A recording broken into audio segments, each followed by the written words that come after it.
Welcome. This is Recidiva. I'm sharing a recording of a casual Skyrim playthrough using a mod list I built. My profound thanks to all the mod creators who have made this game a crowdsourced treasure. I hope you enjoy. Is that a bird or a dragon? It is very far away. Okay. I think it's a dragon. I do need to kill them, but I'm not going to chase one that's that far away.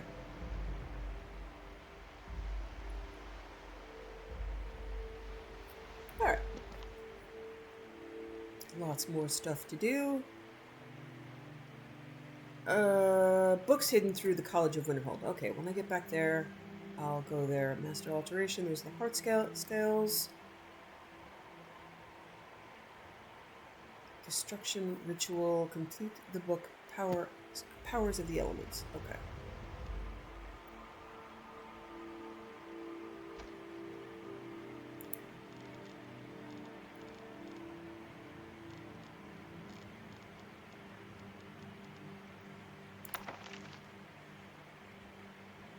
Northward, haunted northern coastline, south, Dwemer live and toil, a simple place, a shield from draft. At this stand, wield mage's craft, so fierce the sea will boil. Okay, so this spot.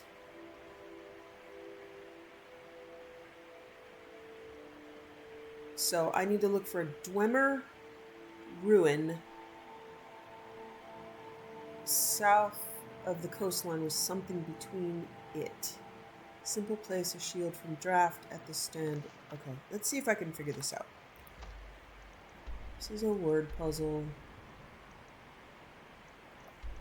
Okay, so there is a... We're looking for a Dwemer ruin, so... There's Offland. There's nothing between it and the sea. There is Minschleft. There's nothing between it and the sea.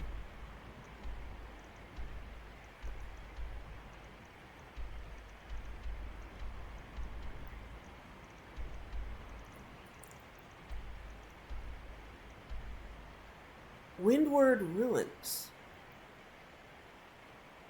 I'm going to try Windward Ruins because it said a shield from the wind. Let's see. Maybe. Could be.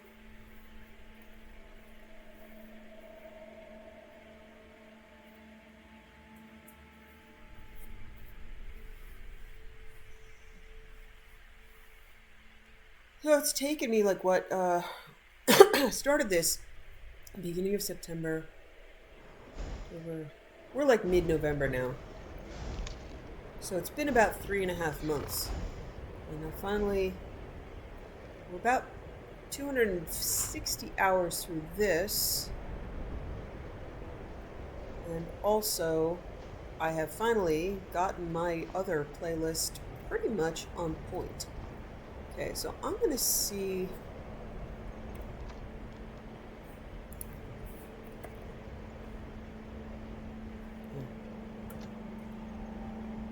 Let me see if I can figure this one out.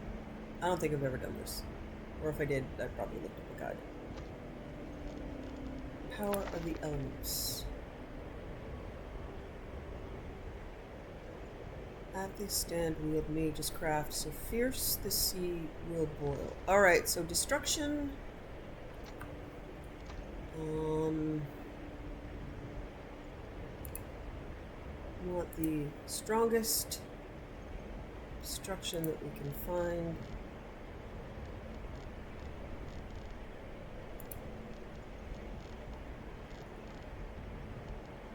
So I'm going to try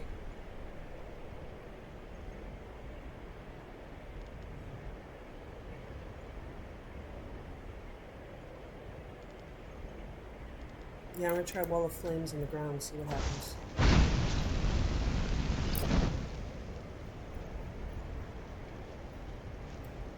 And all that's happening is I'm curious.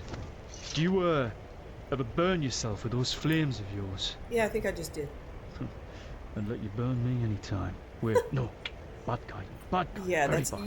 you actually wouldn't like that. Alright, I'm gonna have to look up a guide because I got nothing now.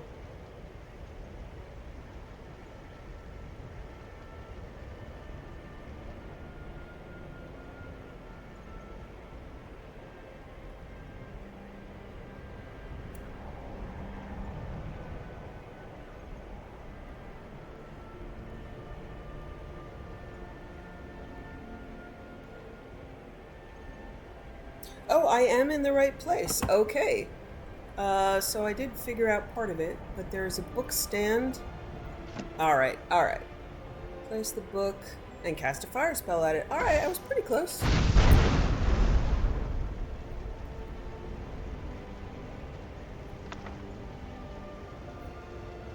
Oh, it's fucking freezing.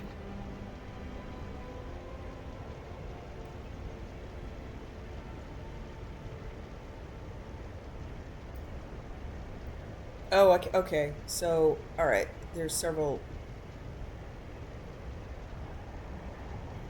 Alright, several steps to this. North Skybound Watch.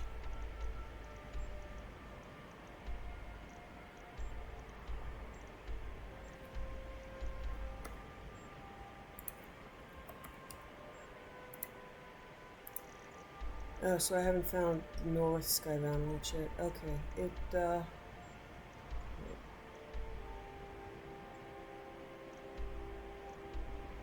Alright.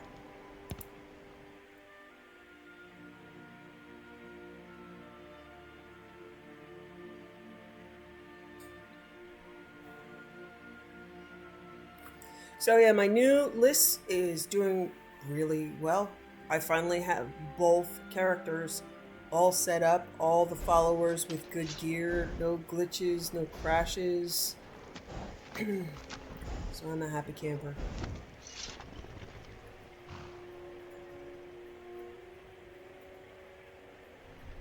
Do I have to go through here?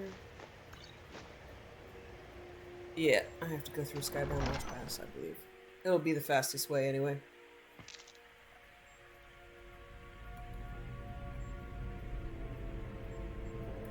Okay, all my hotkeys are totally different between all my characters now because I am doing new things.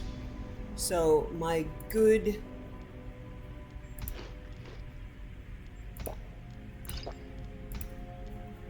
Nord, racist, righteous, fairly unpleasant person, who is going to do the civil war for the Stormcloaks. She is all set up. Her companions are Ori, Nico, How the fuck am I supposed to draw my sword? Serana, and Kaidan. In shifts, you can't really bring all of them out at the same time because it's just it's too buggy. Oi, picking a fight now, eh? Zone into the center of like every room with 5 people behind you. She is doing frost destruction and one-handed and shield. So she will pull and then eventually essentially let her team take the take the lead. Oh wow, you're just right there, aren't you? So she's a bit grim, but yeah, you have to, if you're going to use some of these responses where you're just clutching your pearls all the time, and really, she's kind of like a teenager.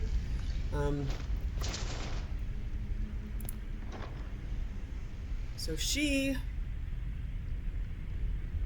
grew up in Miko's hut, but she had a magical talent. Even though she was trained as a shield maiden, she had a magical talent, and so rather than Is someone there? argue with her father about it, who is Miko's owner, guy that you find under his bed in Miko's hut,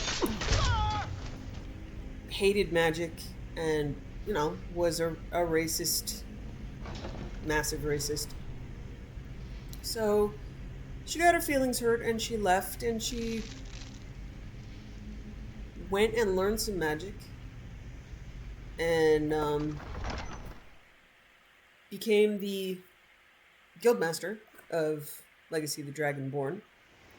And so she comes home, and that's the beginning of the game. She comes home and she's finally back in Skyrim after gallivanting all over the world. And every time I say the word Gallivant now, I miss the Gallivant TV show, which was awesome.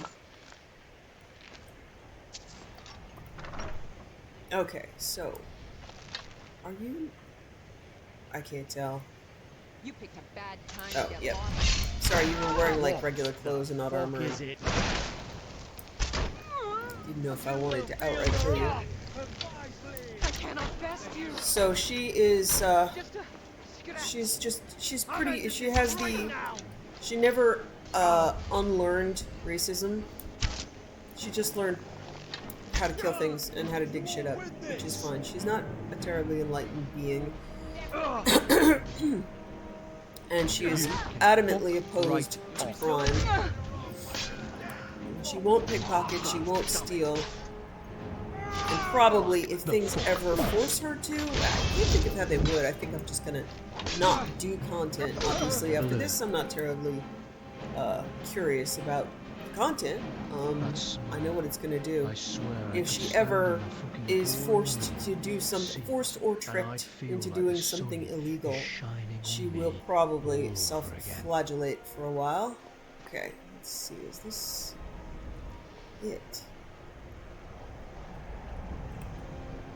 Is there a stand here?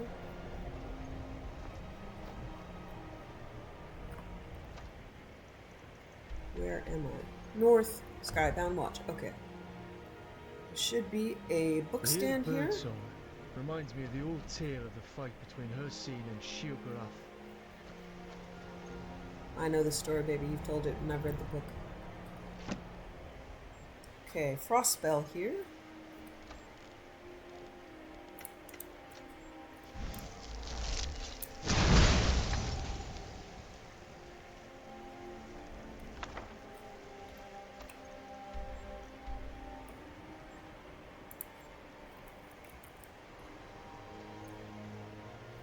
Okay, I need to find Four Skull Lookout. Haven't found it yet.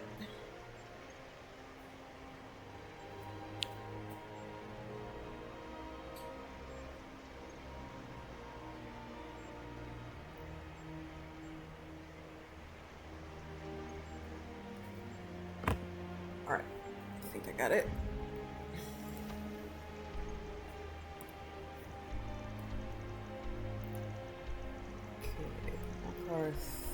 Here. It's probably somewhere here-ish, I believe.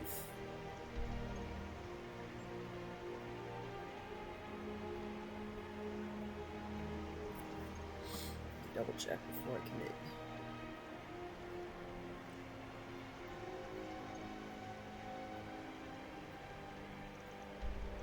Yeah, I think about here. Let's see. I also got the map mod to work. So I do, it's not the paper maps anymore, but I did get a clear, I think it's a clear map of Skyrim. Not a quality map of Skyrim. But it uses the Daindalad information to make the map much more accurate. And in this case... Okay, where's my marker? Okay.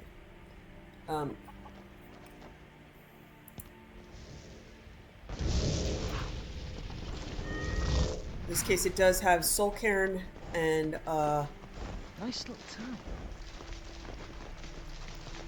maps for, like, the areas that don't have maps. Blackreach. Blackreach is my major concern. So,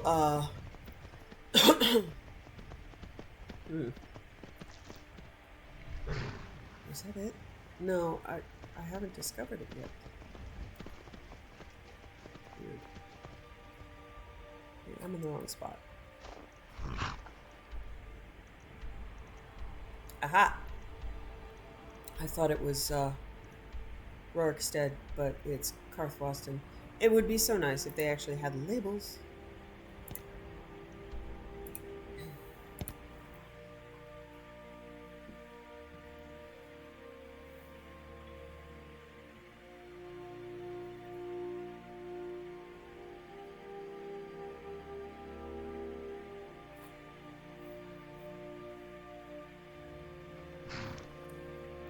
Where's your horse, Kaidan? What happened to Kiai?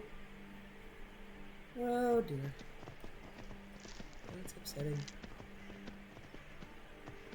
Sometimes I like it summon here. Ki and she's dead.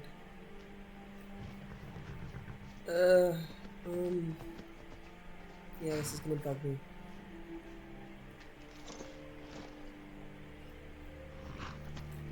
And sometimes Kaidan just won't ride her.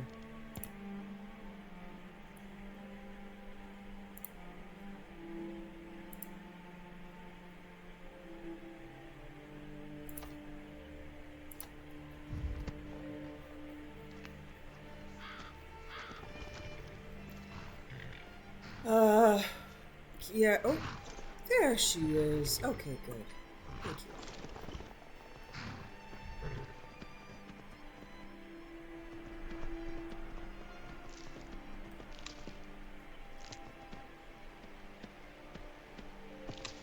So my new list, going well. I've got my... Who are you? Can I talk to you? Can you talk? There's been word of some trouble nearby. I'm on my way to investigate.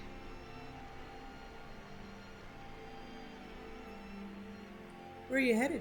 I probably shouldn't tell everyone who asks. This is important business, you know. Could save you a lot of trouble. If you really want to do my job for me, here, I'll mark the location on your map. Just make sure you take care of whatever's going on there. It's my name on the line. Wow, okay. Did I get a quest for that? Nope.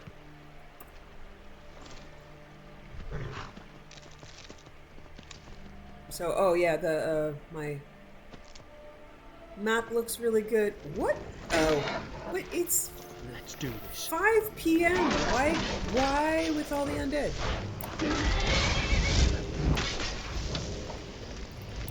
So my map is really good. I've got... I added back in like sweets and such, which is just like, you know, cookies and cakes and ice cream and then I have eating animations.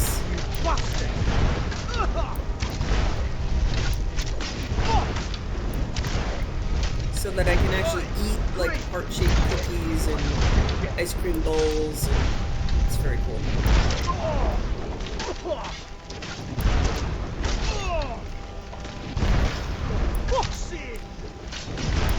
Oh wow.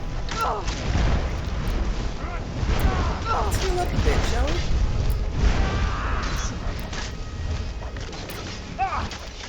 Yeah, the zombie hordes that come out at late afternoon.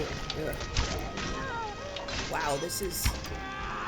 And I'm pretty sure this is, Screw you! Oh wow, they're gonna kill that mercenary, huh? You won't win this! This is a lot of zombies, folks. This is the end. So my woman lord will do all the good stuff while feeling utterly self-righteous about it.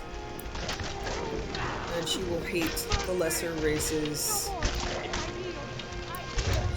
She's mostly humorless. Who are you?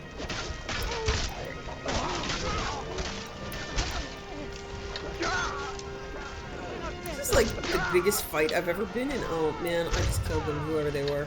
Creepy fuckers! By the gods!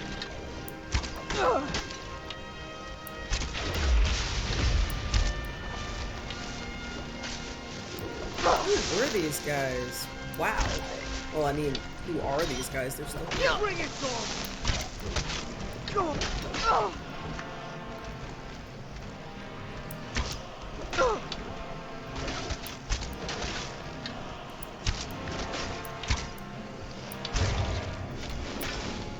Yeah, I have very rarely run into any... This isn't working. Barely a I don't think I've ever run into a horde this big. No. This isn't over. Shit! Let's get the hell out of here. So she's a bit therapeutic, my Nord in terms of just, you know, being able to fully go with some Nord roleplay. I think I'm gonna swim in the river and get all the zombie off. Nasty. There we go. Gross. And then I have, so she is particularly therapeutic in things like being able to tell, like Brynjolf or Brynjolf to completely fuck off. I am vaguely considering, it's a question of how to roleplay get into it. You can actually kill Astrid, report, which I didn't know. Instead of killing the people she sends you to kill for the Dark Brotherhood, you can kill her, then report the Dark Brotherhood because she's got some information on her body or something, and then kill them all. And I didn't know you could do that, but I think I'm going to. The question is, how do I kill that first innocent person that gets me the invitation? And in this game, which is different from Oblivion, when you kill, I mean, I know, oh wow, these trees. What is this? Oh, it's one of the overlooks. Okay. And it's probably, oh look, it's the Shrine of Zenithar. Interesting. So, my question is, how do I kill that first innocent to get myself kidnapped? Or do I actually self-righteously kill Grelod because Grelod deserves to be killed? But I really do want to then kill Astrid outright. And then wipe out the Assassin's Guild, so she's going to be doing that.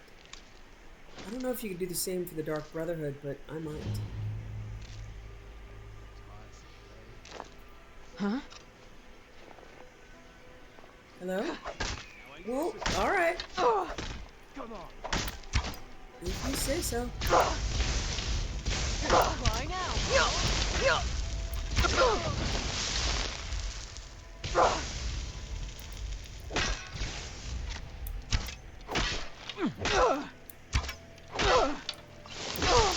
Yeah, I just looted a bunch of stuff. Why do I... Let's see what you've got. Okay. Wank out, wank out, wank out. Dead! Dead! Death is really overrated! Oh!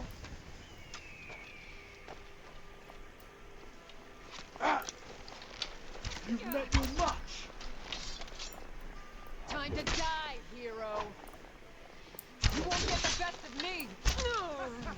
Why did they think they even had the slightest chance against us? I don't know, baby. It's a mystery. So, you know that slab of cheese you carry? When are you gonna shiv a slice and give me a piece, eh? I love cheese sex. I mean, yeah. It just sounds... It sounds good, man. I mean, why not? I think that's hilarious. Okay. So... It's gotta be shock here, right?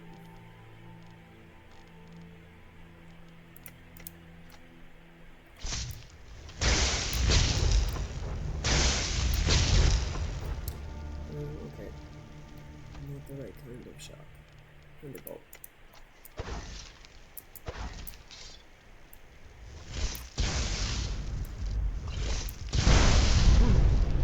Makes my skin tingle all over every time you use those lightning spells of yours. Okay. I feel the same thing every time I touch you, even if I'm just helping you with your pack. Kaidan, I love you. I'm sorry you're gonna be with a woman who doesn't deserve you, but it's the way it's gotta be, man. Okay. Complete the book Power of the Elements. Alright, so I've done those 3 steps. Let's see.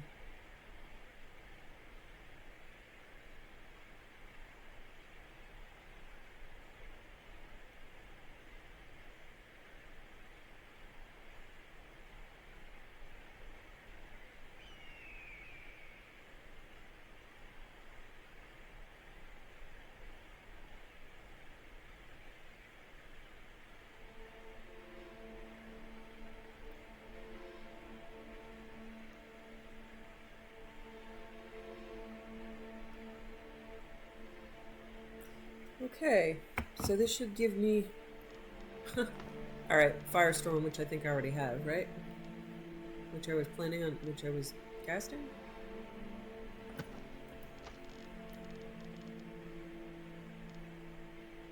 No, I don't have it.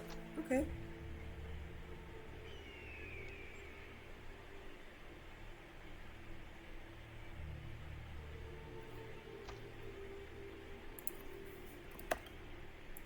Power of the Elements. 175... 6-point fire explosion centered on the caster.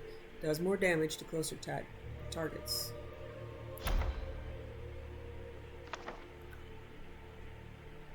Okay.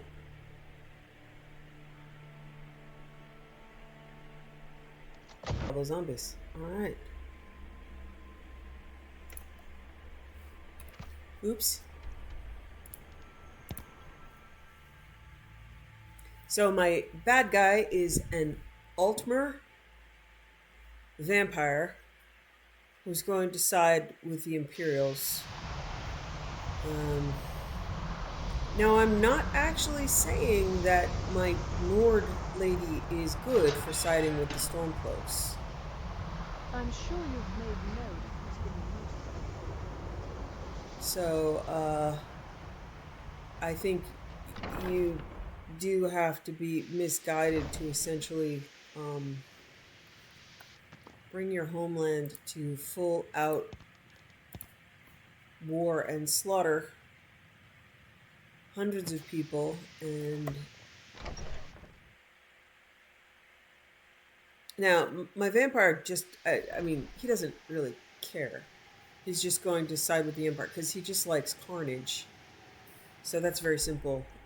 It's a little he'll lie about, you know, really supporting the Empire. He doesn't actually have any allegiance to anything, but war is going to bring him a whole bunch of slaughter. And you smell magic in the air too. It smells like Archmage or not, my rules about books still stand. All this knowledge might have been lost were it not for you. I found more of Shalador's work. Excellent. I'll start translating it. Shouldn't take me more than a day or two. Okay. Alright, so I'll come back and ask him about All right, Shalador's work, if I remember. Let's see if it's... it doesn't give me a follow-up quest, but... Alright, there is a quest for in here, isn't there? The illusion... Vision of the 10th Eye. Master Illusion Texts. Okay.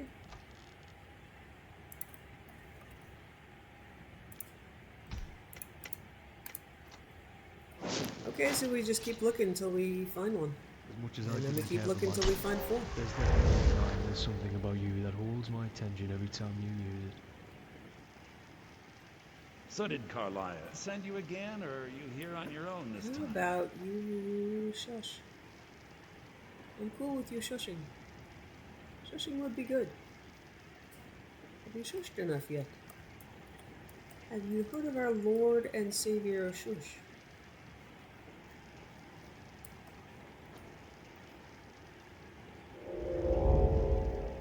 I don't have ABCs for barbarians? Oh my god. Yeah, it's a very simple book. I can read it right now. ABC is for barbarians. A is for Atronach. B is for B. C is for cheese. So I don't know where that book fucking came from. But there you have it.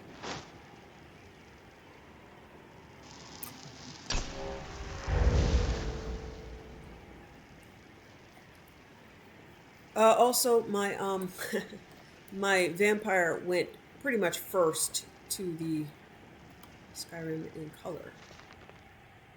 Skyrim in Color, the work of Wizard Mebion, College of Winterhold, 4E26. Oh wow. Huh. Cool. Just doing that.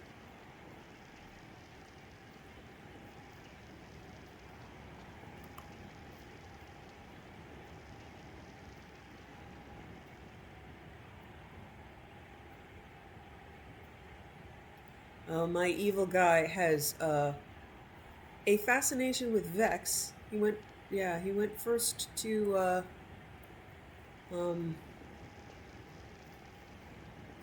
and it's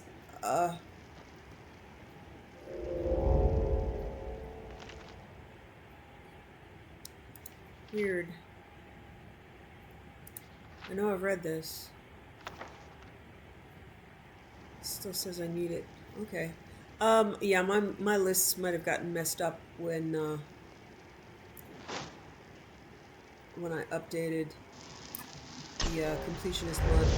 So, my vampire guy, I mean, I have, I did say I put the sex mods back in, but that includes Sacrosanct and Devour.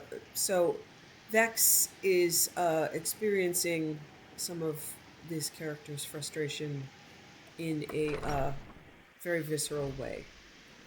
Every time he sees her, he's just angry. And for that, I thank him. No, do I think Vex deserves everything she gets? No. Certainly not with that new mod list, but it's a thing.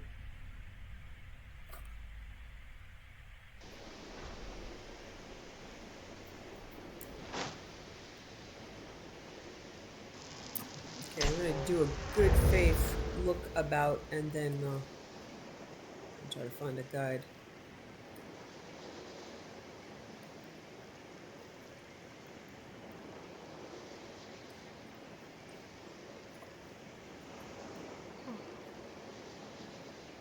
So yeah, my vampire is traveling with Vane and Corlin, which are Cold Sun mods.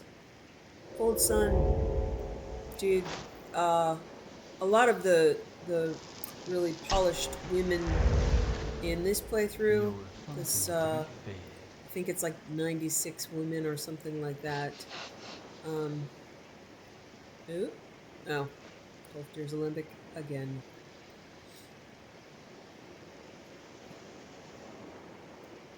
But these, specifically Vane and Corlin, have voices for the sex, for the new, I'm not using Sex Lab, I already did all the Sex Lab stuff.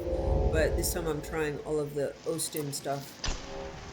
And Corlin and Vane specifically. Master Illusion Text Volume 1. Okay. And I don't know what it says. But I found it.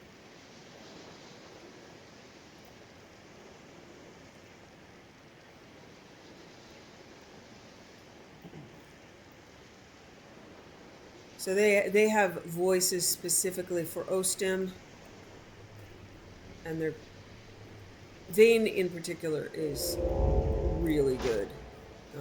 Just Skyrim, as I can actually play Skyrim now for my hit of competence porn if I want some literal porn, but Kaidan is smart and Vane is smart. Corlin, not so smart. But that's okay. It's good for a narcissist to have an idiot around, so he feels better about himself. She's a ditz. And I imagine he and Vane... But the benefit for her is she does have a great sex voice pack, and when my female character plays, she'll use Corlin's voice.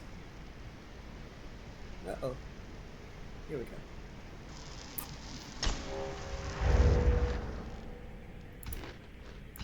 So I have to keep her installed. And she just functions the best in with Ostim. So we keep her around, even though she's not that bright.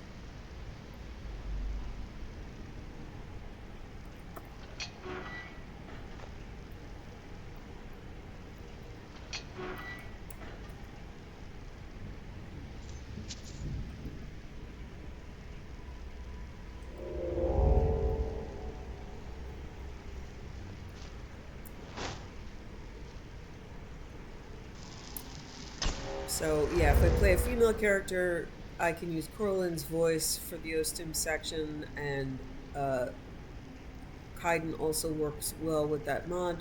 Though I wish they put out a voice pack for him for Ostim. I have the key, but I can't get in. What? Oh.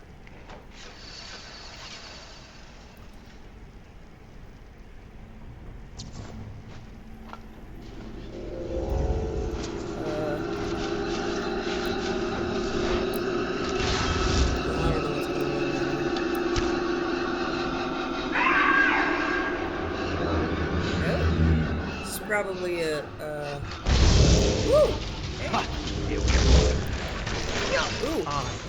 Ooh, okay. I can use. Let me use the scrolls.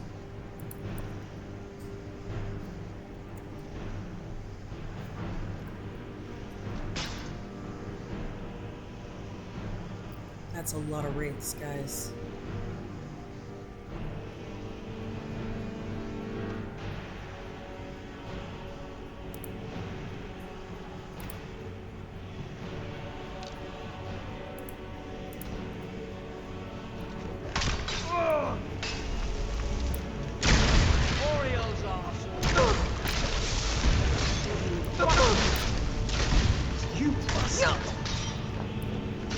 Okay. Oh, God.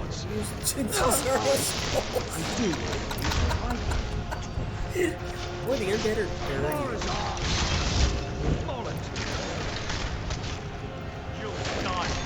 Covered in ash, right? Well, let's do something about it then. That was very helpful, Jazargo. You want to do this the hard way? Fine. Wow, and these are big wraiths too. 76. Oblivion, take you!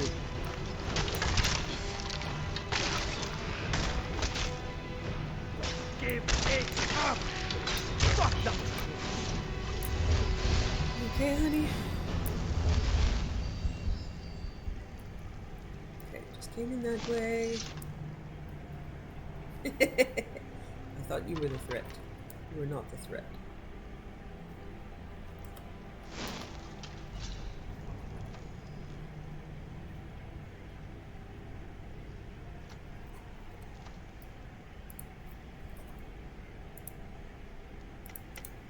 Yeah, so I find myself in need of distraction and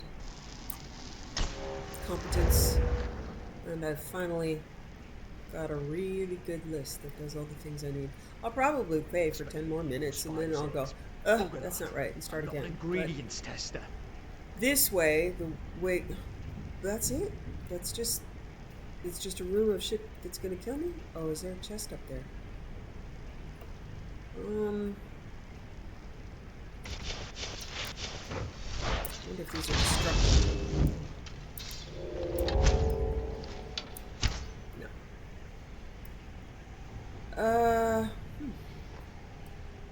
This is strange. Strange, but okay. Yeah, there's a chest up there. I don't know how to get to it. Let's see.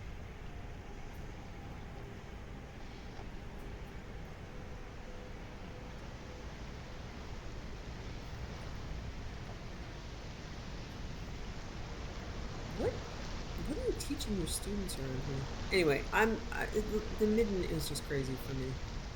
This is just it's too much of a labyrinth. I'm totally lost. We're gonna go out.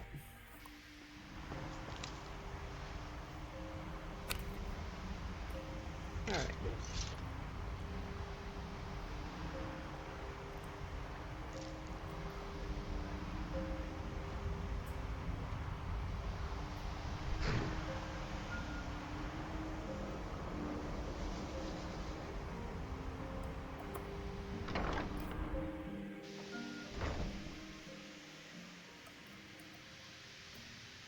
one good thing about having 2 playthroughs going is I had a bit where my game was just crashing a lot because I'd put in some outfits that probably had some bad textures or something, and I was going nuts trying to figure out what it was, and then I eventually figured it out. But if one game crashed, then I could just go work on the other one, and I'm covered in blood. So I have that now. If one game sort of, falls apart, I can go do the other one. Of course, they both need to be redone if I redo my mod list, but that's okay.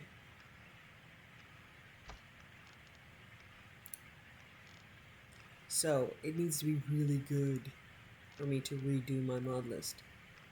I'm going to read some of the journals, the stuff that Asbjarter's journal. This journal is the property of the Winterhold Army, 4th Regiment. All events which transpire to be recorded for scrutiny by the Council. In the event of imminent military defeat, this journal is to be destroyed. Rain's Hand, 4E122. Loretus, 6th. By the Nun, where to start? We of the 2nd Battalion were halfway through an invasion drill when the whole of Nirn shifted. A face of rock the size of the moon sliced through the barracks and bore down on us. It got about 2/3 of the way down the hall before a flash of light stopped it in its tracks. Almgir dived as the roof above came in, but a boulder caught him. His body is unrecognizable. I'm going to change one of the words. That leaves 7 of us. Myself, Subaru, Barry, Kajala, Fakir, Gary, Dagwater, and Ingberg trapped inside the smithy. Those gates are Winterhold steel, tempered by mage fire. No metal short of ebony is going through them. We'll follow protocol and wait for the Jarl to send out search parties, but I fear for those south of the barracks and in the mines. Tirdas 9th. This morning the ground shuddered again and the boulder shifted. Sunlight now streams in through a gap at the top of the rocks. Shalar tried to scale it, but barely got 1/3 of the way up before he slipped and broke his leg. We don't have so much as a bunch of wheat down here, never mind a healing potion. Where are the search parties? Tirdas 11th.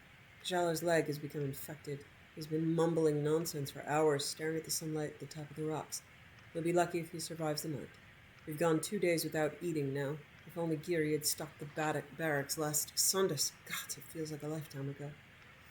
Dabjatur says the flash of light we saw was the magic protecting the college up above us. Might have saved us, but why couldn't they just protect all of Winterhold? Freitas this 12th. Shalar died through the night as we slept. Barry said a few words, and Fakir suggested we cremate him on the fire. Cremation was how it began, but I think we all knew where it was ending. We ate him tonight. Stendar's mercy be upon us. Sundas the 14th. The Jarl's men aren't coming. They're either dead, or they've forsaken us like that bloody college forsook the rest of Winterhold. I need to bring an end to this before we descend further. Shalar died naturally, but his flesh has fed us for days. How long before we start killing each other for meat?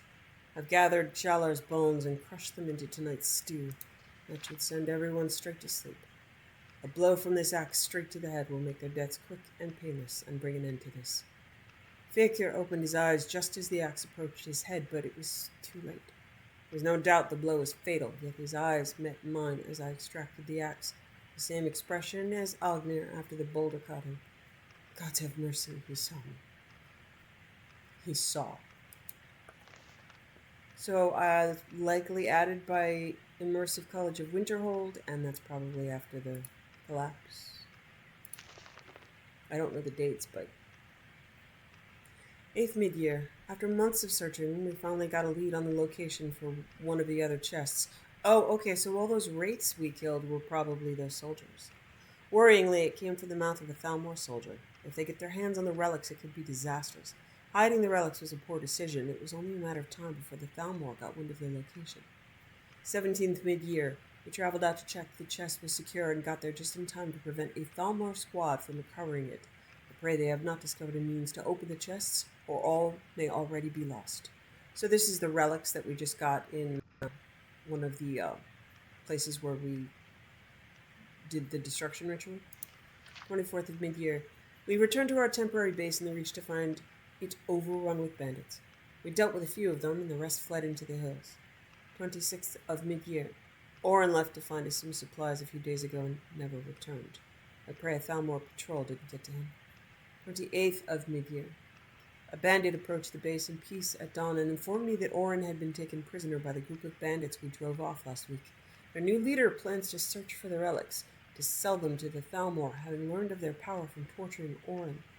The informant, Viparth, yeah, that's the named that we killed, said that they have a couple of the others. They and a couple of the others have been talking with Orin and have decided to give up their banditry and join our cause, offering to help me liberate Orin as a way of proving honor.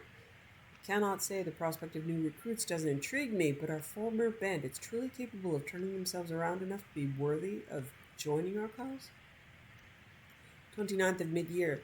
Together with the new recruits, Orin was liberated and the bandit group neutralized. The leader had a note of orders from the Thalmor. They were to take Lanius to Fort Sungard in a week's time.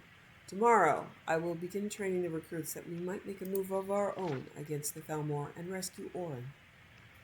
5th of Sun's Height. Our operation at Fort Sungard went badly.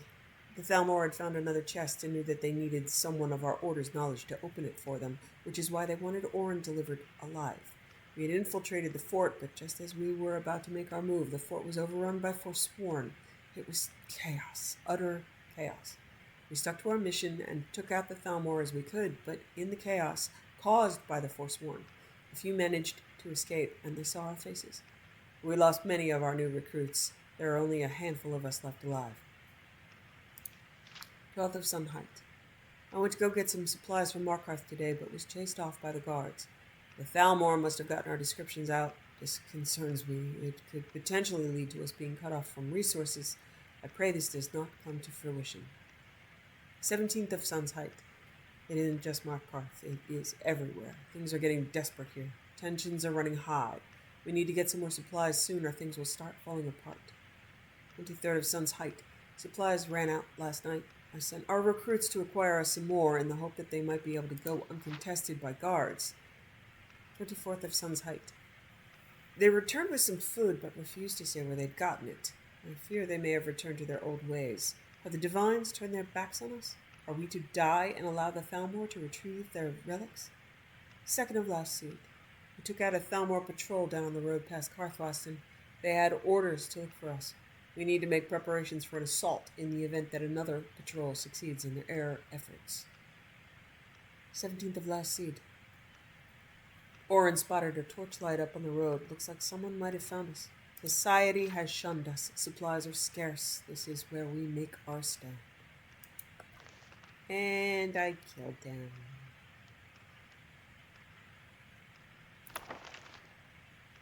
Oh, so Power of the Elements, the book wrote more. Okay.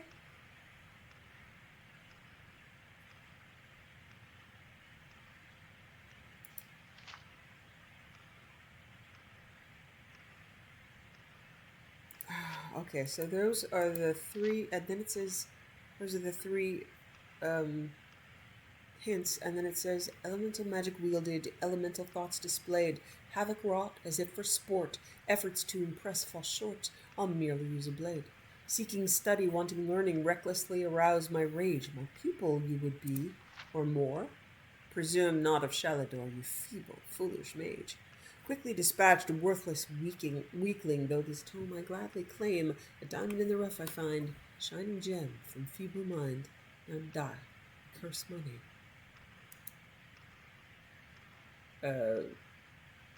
I don't know what that means.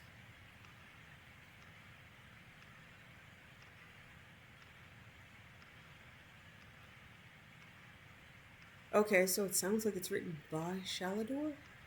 In rhyming? What the? Okay, I don't know. Very strange. But there you go. Okay. The Ransom of Zara by Mara Barsu. Salemi stood in her garden and read the letter her servant had brought to her. The bouquet of joss roses in her hand fell to the ground. For a moment it was as if all the birds had ceased to sing and a cloud had passed over the sky.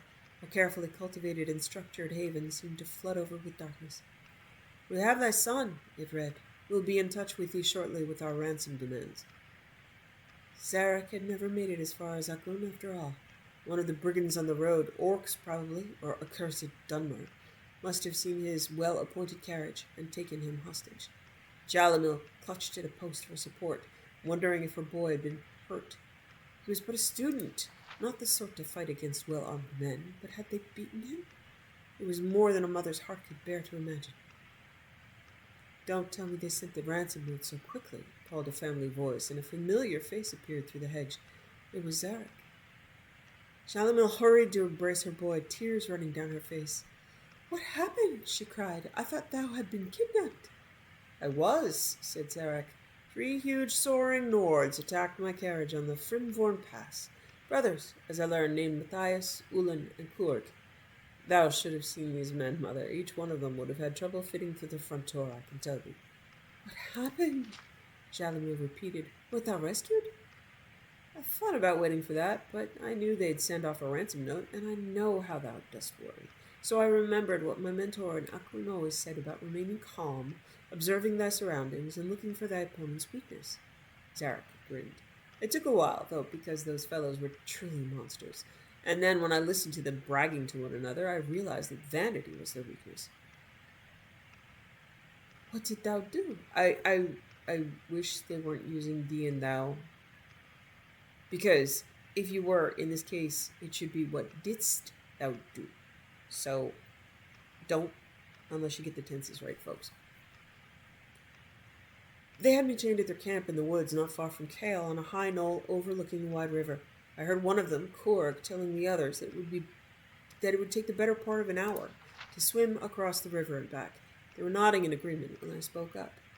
I could swim that river and back in 30 minutes, I said.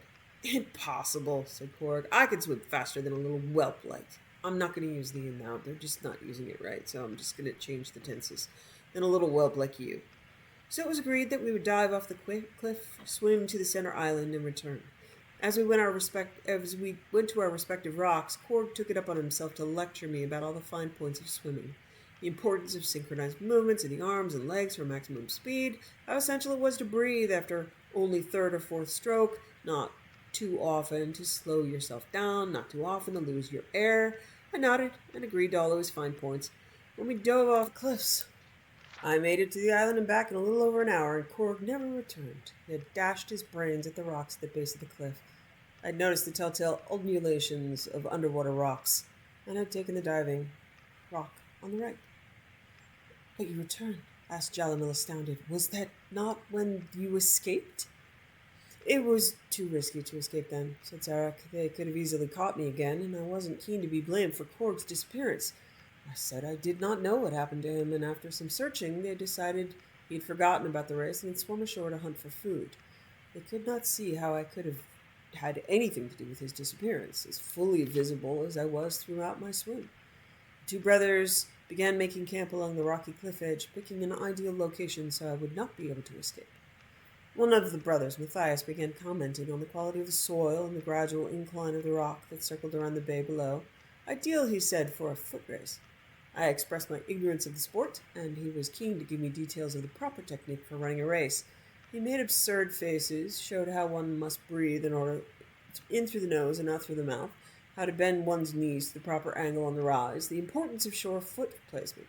More important, he explained, was that the runner keep an aggressive but not too strenuous pace if one intends to win. It is fine to run in second place through the race, he said, provided one has the willpower and strength to pull out in the end. I was an enthusiastic student, and Matthias decided that we ought to run a quick race around the edge of the bay before night fell. Ulan told us to bring back some firewood. When we came back, we began at once down the path, skirting the cliff below. I followed his advice about breath, gait, and foot placement, but I ran with all my power right from the start. Despite his much longer legs, I was a few paces ahead as we rounded the first corner. With his eyes on my back, Matthias did not see the gap in the rock that I jumped over. He plummeted over the cliff before he had a chance to cry out. I spent a few minutes gathering some twigs before I returned to Ulan at the camp. Now you were just showing off, frowned Jalamil. Surely there would have been. Okay, this is his mother. Now you are just showing off, frowned Jalamil. Surely that would have been a good time to escape. You might think so, agreed Zarek, but you had to see the topography. A few large trees and then nothing but shrubs. Ulin would have noticed my absence and caught up with me in no time, and I would have had a hard time explaining Matthias's absence. However, the brief forage around the area allowed me to observe some of the trees close up, and I could formulate my final plan. When I got back to camp with a few twigs, I told Ulin that Matthias was slow, coming along, dragging a large dead tree behind him. Ulin scoffed at his brother's strength, saying it would take him less time to pull up a live tree by the roots and drop it on the bonfire. I expressed reasonable doubt. I'll show you, he said, ripping up a 10-foot-tall specimen effortlessly. But that's scarcely a sapling, I objected. I thought you could rip up a tree. His eyes followed mine to a magnificent, heavy-looking one at the edge of the clearing. Ulin grabbed it and began to shake it with a tremendous force to loosen its roots from the dirt. With that, he loosened the hive from the uppermost branches, dropping it down onto his head. That was when I made my escape, Mother, said Zarek, in conclusion, showing a little schoolboy pride. While Matthias and Korg were at the base of the cliff, and Ulin was flailing about, engulfed by a swarm, Jalamil embraced her son once again. Publisher's note. I was reluctant to publish the works of Marabar Sul, but when the University of Gwilym Press asked me to edit this edition, I decided to use this as an opportunity to set the record straight once and for all. Scholars do not agree on the exact date of Marabar Sul's work, but it is generally agreed that they were written by the playwright Guar, famous for popular comedies and romance through the interregnum between the fall of the First Cyrodiilic Empire and the rise of Tiber Septim. The current theory holds that Phelim heard a few genuine Dwemer tales and adapted them to the stage in order to make money, along with rewritten versions of many of his own plays. Guar Phelim created the persona of Marabar Sul, who could translate the Dwemer language in order to add some sort of validity to the work and make it even more valuable to the gullible. Note that while Marabar Sul and his works became the subject of heated controversy, there are no reliable records of anybody actually meeting Marabar Sul, nor was there anybody of that name employed by the Mages Guild, the School of Julianos, or any other intellectual institution. In any case, the Dwemer in most of the tales of Marabar Sul bear little resemblance to the fearsome, unfathomable race that frightened even the Dunmer, Nords, and Redguards into submission and built ruins that even now have yet to be understood. The Real Baron Saya, Volume 1, by Anonymous. So we have the Imperial cleaned version of the, the history of Baron Saya, which we've already read. I think that was written by, Gamboj. And this is Anonymous. So you have the clean Imperial version backing up all Imperial stuff, and then this is, the other version, Anonymous. 500 years ago in Mournhold, city of gems, there lived a blind widow and her only child, a tall, strapping young man. He was a miner, as was his father before him, a common laborer in the mines of the Lord of Mournhold, for his ability in magic was small. The work was honorable, but paid poorly. His mother made and sold conberry cakes at the city market to help eke out their living. They did well enough, she said. They had enough to fill their bellies. No one could wear more than one suit of clothing at a time, and the roof leaked only when it rained. But Symmachus would have liked more. So Symmachus we've heard of quite a few times. There's the dagger of Symmachus that we got from Solstheim on the altar in the Dragon Ruins. And from the other books, Symmachus is a dark elf who I believe was an advisor or general to Tiber Septim, who rescued Baron Saya when during the rebellion, I believe, as a child, and adopted her essentially. But Symmachus would have liked more. He hoped for a lucky strike at the mines, which would garner him a large bonus. In his free hours, he enjoyed hoisting a mug of ale in the tavern with his friends and gambling with them at cards. He also drew the eyes and sighs of more than one pretty elven lass, although none held his attention for long. He was a typical young dark elf of peasant descent, remarkable only for his size. It was rumored that he had a bit of Nordic blood in him. In Symmachus's 30th year, there was a great rejoicing in Mournhold. A girl child had been born to the lord and lady. A queen, the people sang. A queen is born to us. For among the people of Mournhold, the birth of an heiress is a sure sign of future peace and prosperity. When the time came round for the royal child's rite of naming, the mines were closed, and Symmachus dashed home to bathe and dress in his best. "I'll rush straight home and tell you all about it," he promised his mother, who would not be able to attend. She had been ailing, and besides there would be a great crush of people, as all Mournhold turned out to be part of the blessed event, and being blind, she would be unable to see anything anyway. "My son," she said, "before you go, fetch me a priest or healer, else I may pass from the mortal plane ere you return." Symmachus crossed to her pallet at once and noticed anxiously that her forehead was very hot and her breathing shallow. He pried loose a slat of the wooden floor under which their small hoard of savings was kept. There wasn't nearly enough to pay a priest for healing.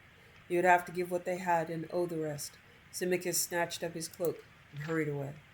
The streets were full of folk hurrying to the sacred grove, but the temples were locked and barred. "Closed for the ceremony," read all of the signs. Symmachus elbowed his way through the mob and managed to overtake a brown-robed priest. "After the rite, brother," the priest said. "If you have gold, I shall gladly attend to your mother. The Lord has bidden all clerics attend, and I, for one, have no wish to offend him." "My mother's desperately ill," Symmachus pled. "Surely the Lord will not miss one lowly priest." "True, but the archcanon will," the priest said nervously, tearing his robe loose from Symmachus's desperate grip and vanishing into the crowd. Symmachus tried other priests and even a few mages, but with no better results. Armored guards marched through the streets and pushed him aside with their lances, and Symmachus realized that the royal procession was approaching. As the carriage bearing the city's rulers drew abreast, Symmachus rushed out from the crowd and shouted, my lord, my mother's dying." "I forbid her to do so on this glorious night," the lord shouted, laughing and scattering coin into the throng. Symmachus was close enough to smell wine on the royal breath. On the other side of the carriage, his lady clutched the babe to her breast and stared slit-eyed at Symmachus, her nostrils flared in disdain. "Guards!" she cried. "Remove this oaf." Rough hands seized Symmachus.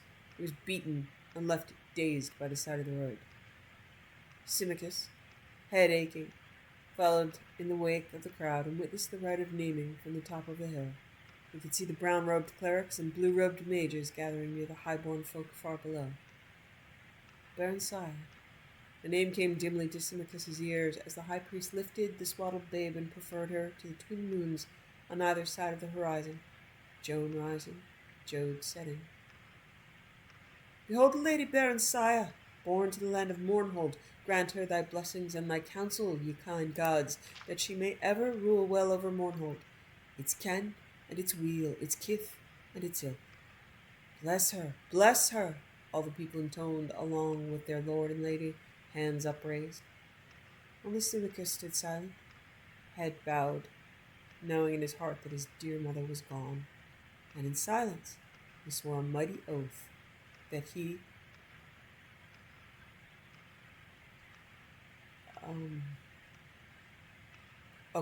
that he should be his lord's bane, and in vengeance for his mother's needless death, the child Barensiah he should have for his own bride, and that his mother's grandchildren should be born to rule over Mournhold.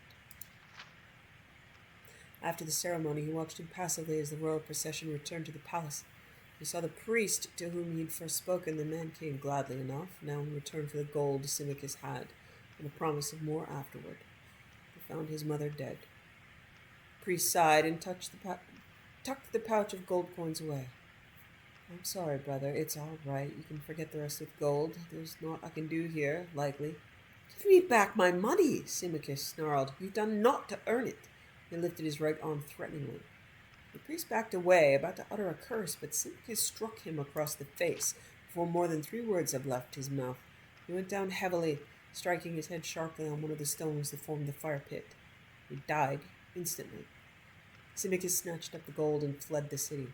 As he ran, he muttered one word over and over, like a sorcerer's chant. "Barensiah," he said. "Barensiah, Barensiah."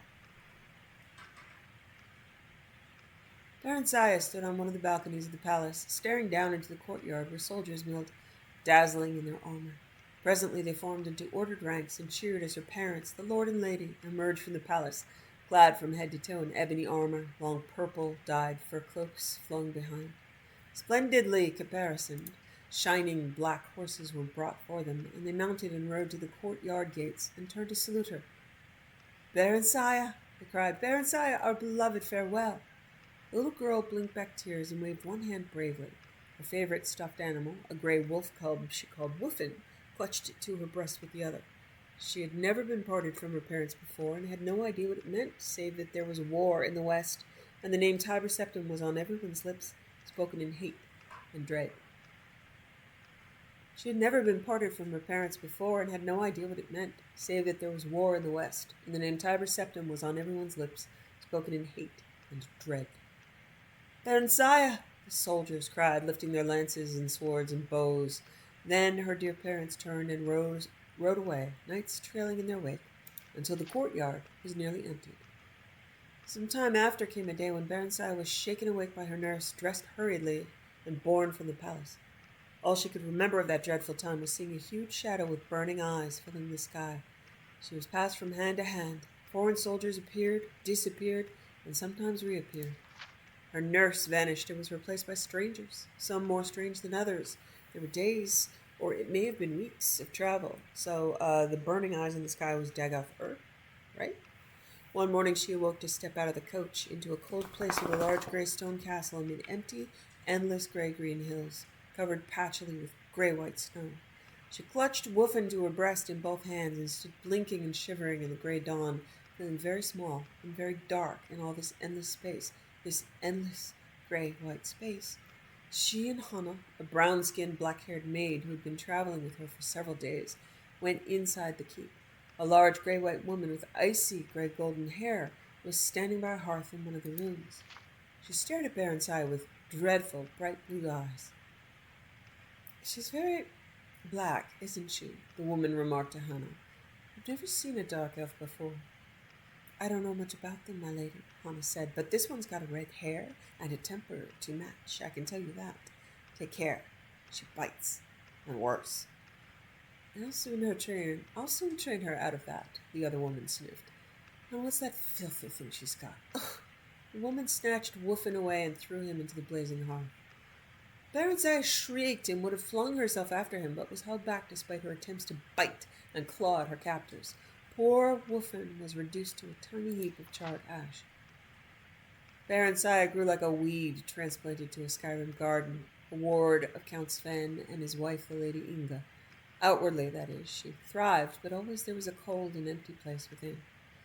I've raised her as my own daughter, Lady Inga was wont to sigh as she sat gossiping with neighbors. I've raised her as my own daughter, Lady Inga was wont to sigh as she sat gossiping when neighboring ladies came to visit.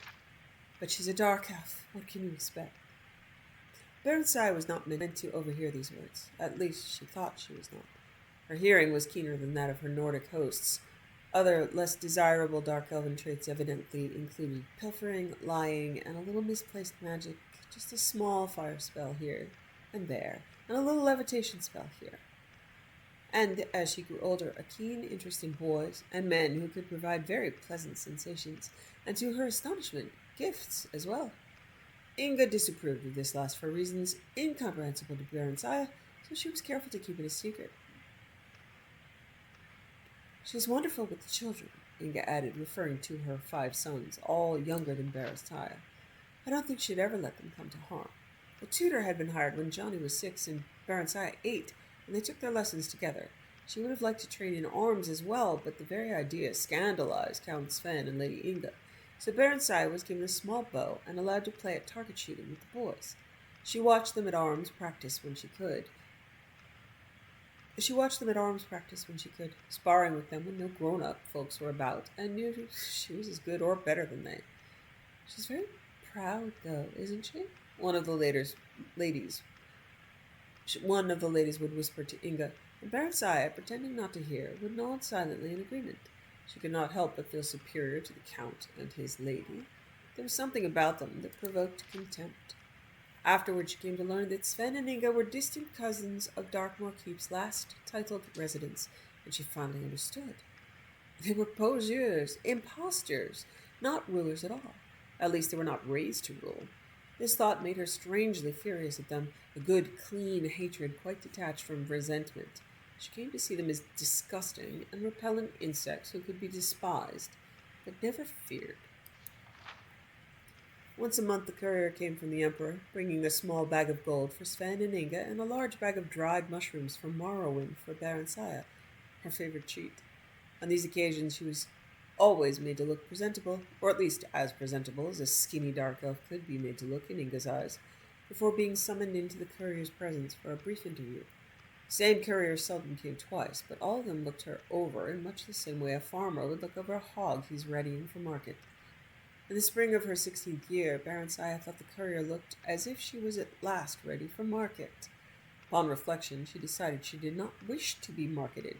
The stable boy, Straw, a big, muscular, blond lad, clumsy, gentle, affectionate, and rather simple, had been urging her to run off for some weeks now. Barensiah stole the bag of gold the courier had left, took the mushrooms from the storeroom, disguised herself as a boy in one of Johnny's old tunics and a pair of his old cast-off breeches, and on one spring night she and Straw took the two best horses from the stable and rode hard through the night toward Whiterun, the nearest city of any importance, and the place where Straw wanted to be. But Mournhold and Morrowind also lay eastward, and they drew Barensiah as a lodestone draws iron. In the morning they abandoned their horses at Barensiah's insistence. She knew they would be missed and tracked down, and she hoped to throw off any pursuers. They continued on foot until late afternoon, keeping to side roads, and slept for several hours in an abandoned hut. They went on at dusk and came to Whiterun's city gates just before dawn. Barensiah had prepared a pass of sorts for Straw, a makeshift document stating an errand to a temple in the city for a local village lord.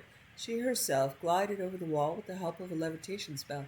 She had reasoned, correctly as it turned out, that by now the gate guards would have been alerted to keep an eye out for a young dark elven girl and a Nordic boy traveling together. On the other hand, unaccompanied country yokels like Straw were a common enough sight. Alone and with papers, it was unlikely that he would draw attention. Her simple plan went smoothly. She met Straw at the temple, which was not far from the gate. She'd been to Whiterun on a few previous occasions. Straw, however, had never been more than a few miles from Sven's estate, which was his birthplace. Together they made their way to a rundown inn in the poorer quarters of Whiterun. Gloved, cloaked, and hooded against the morning chill, Barensiah's dark skin and red eyes were not apparent, and no one paid any heed to them. They entered the inn separately. Straw paid the innkeeper for a single cubicle, an immense meal, and 2 jugs of ale. Barensiah sneaked in a few minutes later. They ate and drank together gleefully, rejoicing in their escape, and made love vigorously on the narrow cot. Afterwards they fell into an exhausted, dreamless sleep. They stayed for a week at Whiterun. Straw earned a bit of money, running errands, and Barensiah burgled a few houses at night.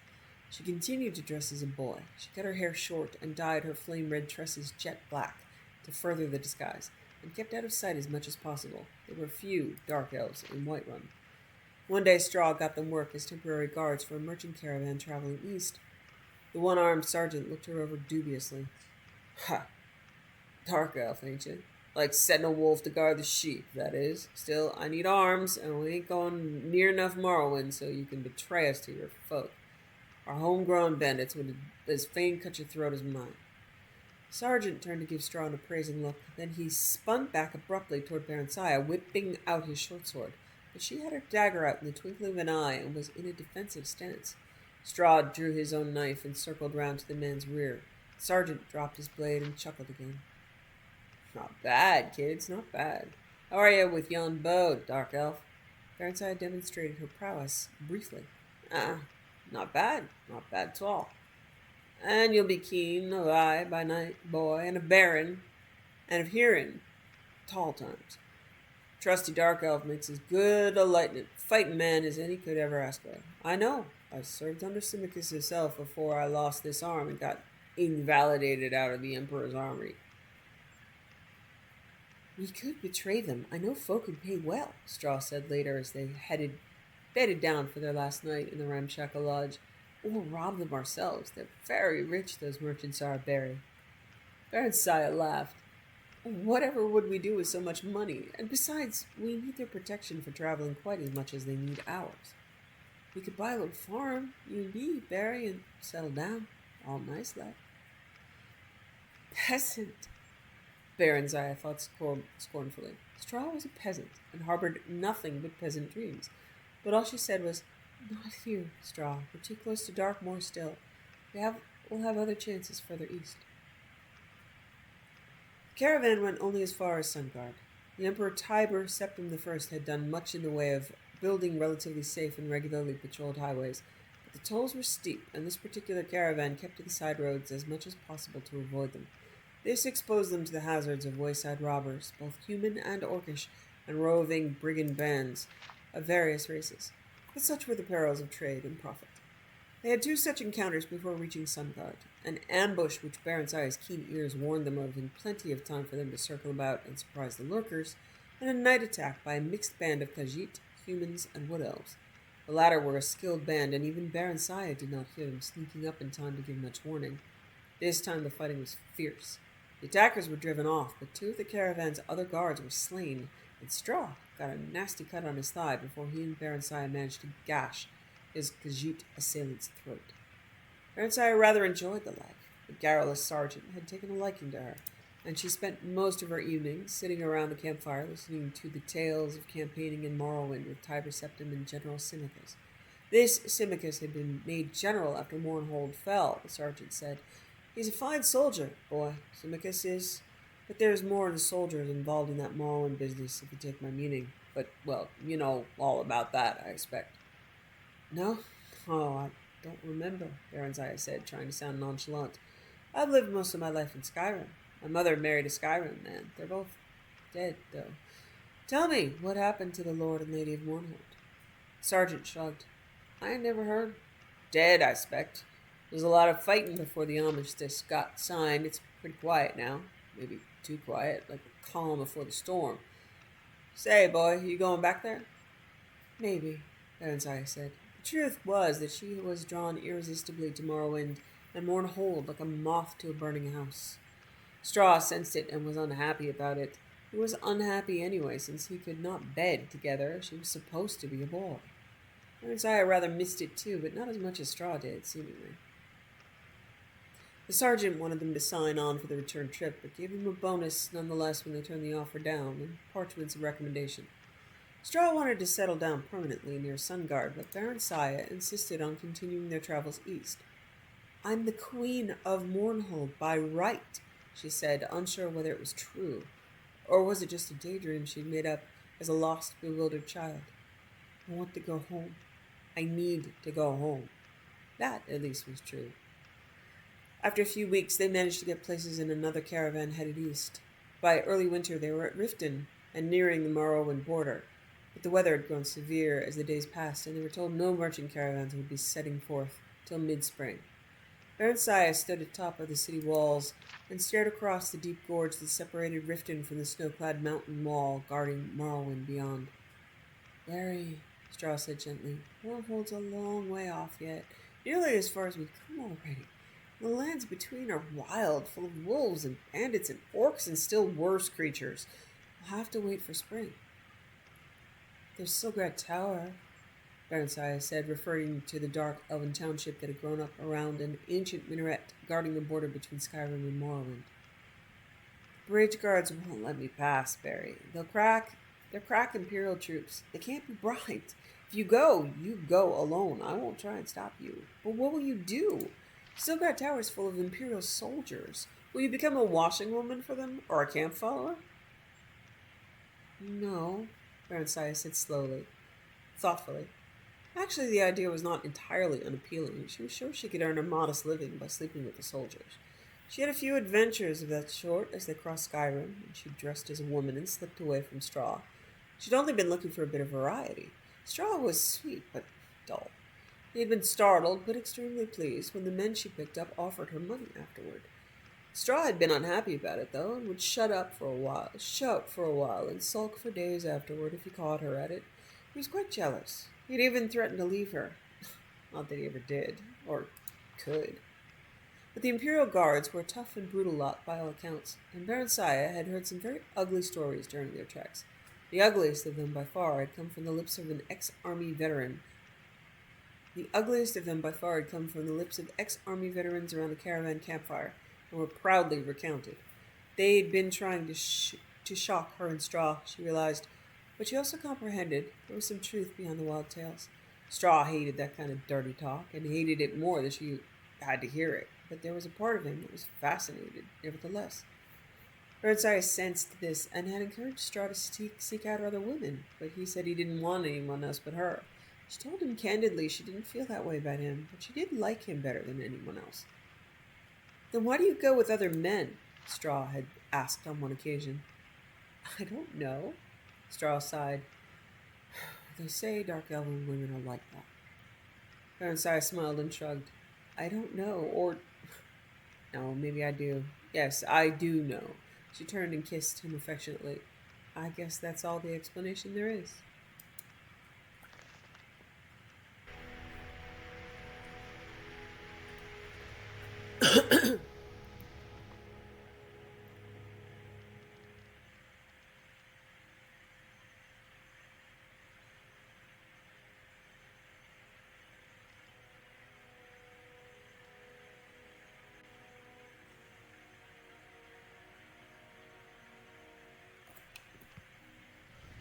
Okay, since I'm getting back into some Assassin's Guild things, I am going to Gonna need to restitch that ask him scene to when we pack up come the tonight. campsite, which I apparently didn't Won't be do. holding if we get bad weather.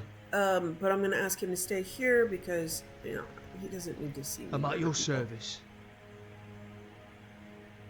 Aye, as you wish. I'll miss you, honey. I did learn some things. I was looking some stuff up.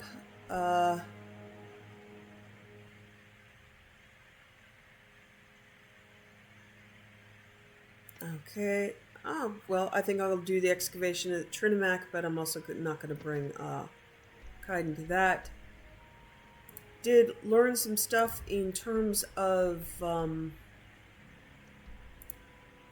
why the Lord's Mail, the Tools of Kagranak, I think it's Fists of Randagulf, all of the CC things that were competing with the Legacy of the Dragonborn things, I had double patched them. There's an unofficial Creation Club patch.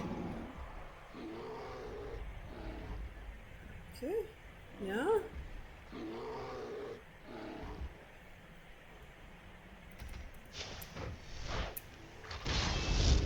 Happy to be back to my bow, but I am actually enjoying one-handed and shield.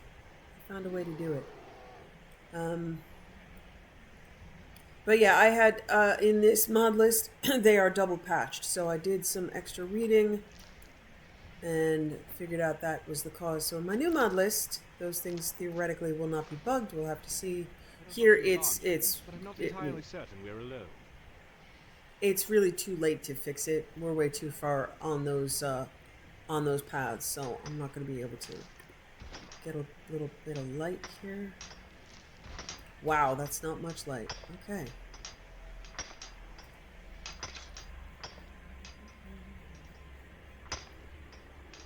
Good day, friend. How are things? Oh, I got the letter. Ah, fantastic. Glad you caught up with us. Gonna need all the help we can get. Orion and I managed to find some references and some books at the library. Narrowed it down to this place here. Well, Orion mostly. The issue is, the temple was completely buried in a landslide ages ago, and we're gonna have to dig. A lot. Okay. Jump on in.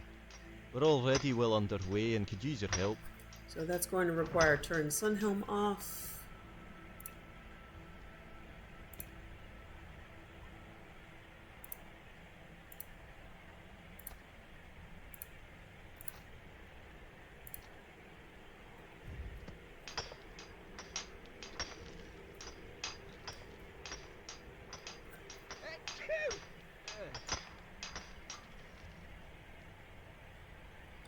Hours again.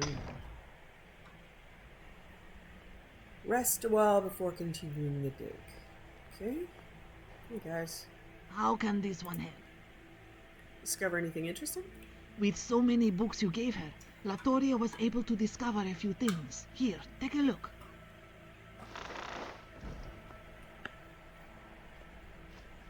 Okay.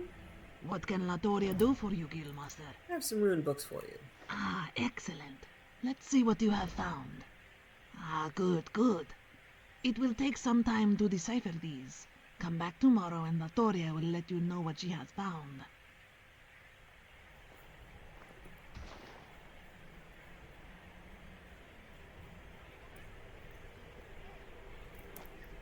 Something bad always happens when I rest, but okay.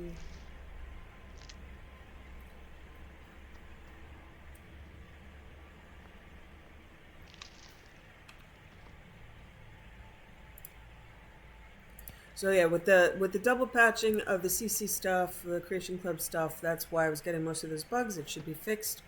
I also added a few mods. I added Siren Root, which looks really good. And that requires, well, it's not necessary, but you can add in, like, as much as I hate platforming, there's the ability to do like some jumping or animations. So I added that. There's also animations to align your feet with steps as you walk. There's a whole bunch more collision stuff, so I'm enjoying playing with that. I added back in Ordinator because there were a few perks. As long as I remember to like miss things like tripwire, it does add some variety, even though it like overburdens my inventory. I'll just have to get used to it. And I added in Vigilant because the new character that I'm playing is turning into really being just a paladin build. And I'm trying to figure out how to lighten her up without making her thoroughly self-righteous, because it's not much fun for me to play. So she's got one-hander and shield, and I figured out how to set that up so that it's a set in Sky UI, and I don't have to try to use just regular hotkeys. I can equip my sword and shield as a set. So that's actually shaping up to be really cool. I really redid my mod list, so the whole redo, like everything has to go, and then I have to redo Giant Alod and everything, so there's new buildings and new lands. Let's see how that goes. Gosh, I wonder if anything's gonna happen while I'm asleep.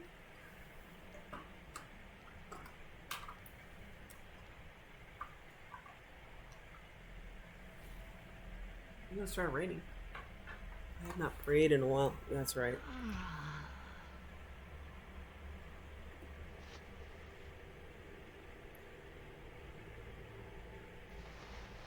Egelman? Egelman? Oh, there you are! Don't scare me like that! Okay, so he just... Nice.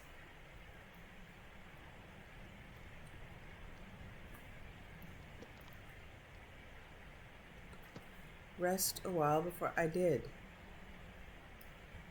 I totally did. I absolutely did. In fact, someone just took my bed. Okay. Maybe I slept in the wrong one.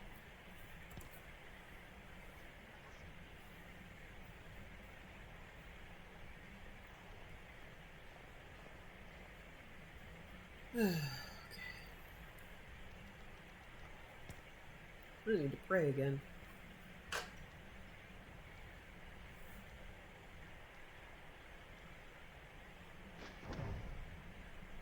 Okay.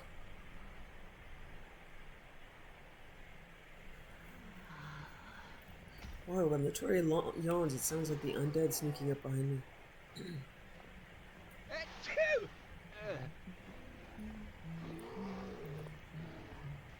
What can I do for you, Guildmaster?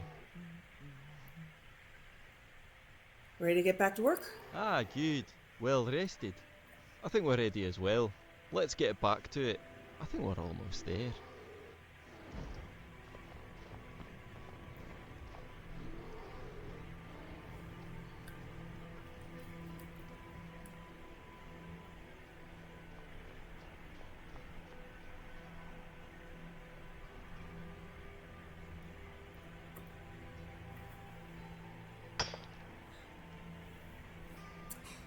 12 hours.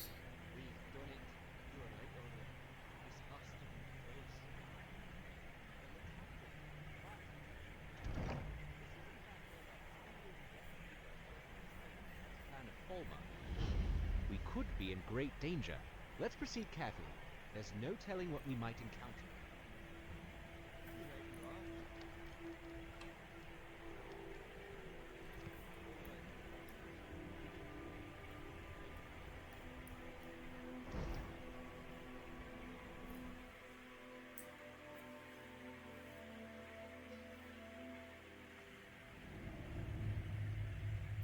Yee. Inside people not good. Ah, stop that.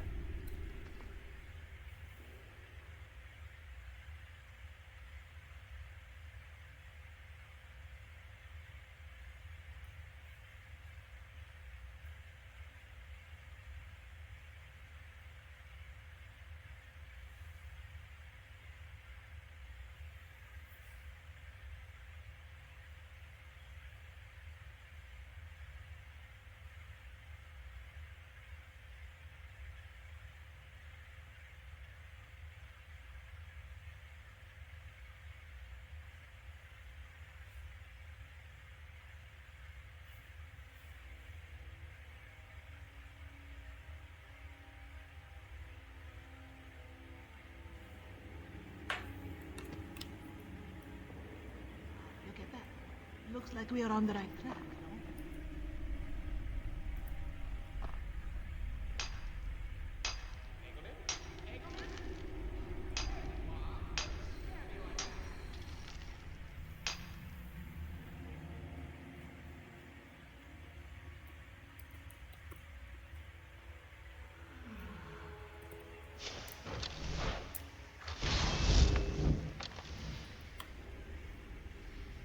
Oh my. Oh.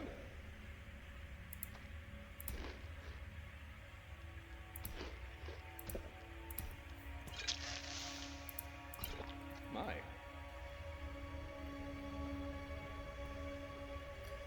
So yeah, it takes a little while for my characters to kind of shape up. So I need to inject some whimsy and silliness into her, my new character, or she's just... the inside of my head just cringes from the lack of humor.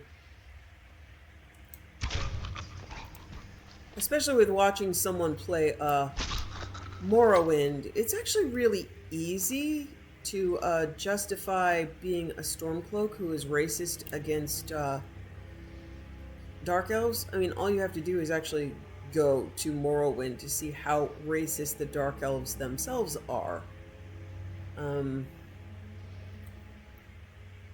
So I assume that my character has simply been to Morrowind and had some, as the leader of the... Okay, this goes in lots of directions. Alright, start with the left. And finds it really easy to hate Dark Elves. And also went to Cyrodiil and finds it really easy to hate Imperials. So that part isn't too hard to justify. Is that... Yeah, that's where we came down,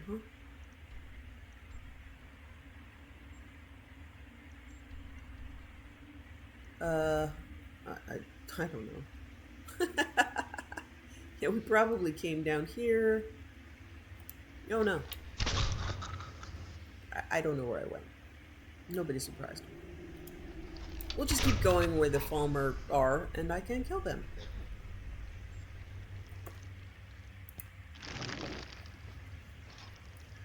So racism against the Imperials or the Dark Elves, yikes,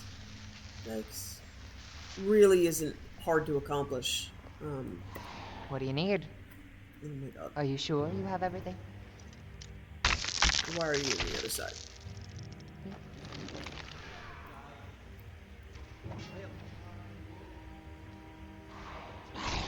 Ariana, don't just stand there. You asked for it.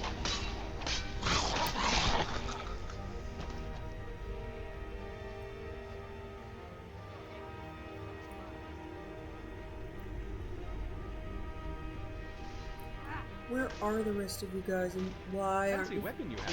Steel. Let's see how well you handle it. If you had to fight, this might be interesting. I'll put an end to this. I just don't want to shoot you in the ass, man. That's all.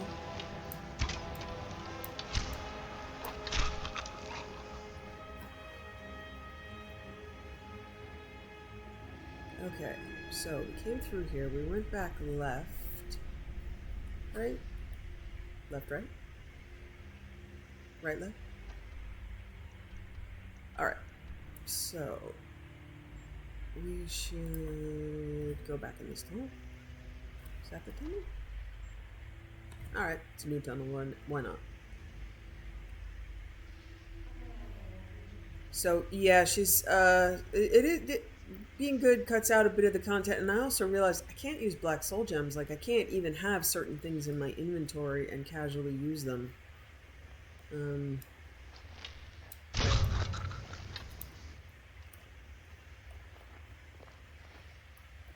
So it takes some adjustment, and she's very armory. So she needs all new sets of gear, and she wants white and gold instead of, you know, my favorite things, black and purple, so I need all new clothes. Hey, Vanda, come on up, sweetie. Hello. Hey, baby. Give me a second while I pat a kitty. Yeah? No, you can't have my stuff. I'm sorry. You can't just smell it. Because it starts that way. And you can't have the keyboard. I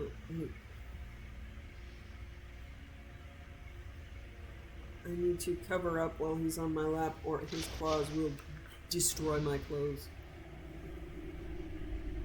Yeah. You're a cause for a large clothes bill because I get a new shirt and you want to use your claws to say hello. Hello, baby. Yeah.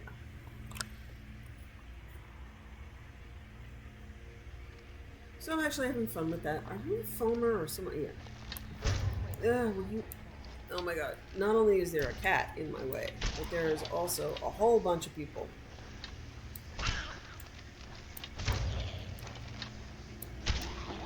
It just cracks me up because they haven't actually seen or hit me yet, so nobody's gonna react. Okay.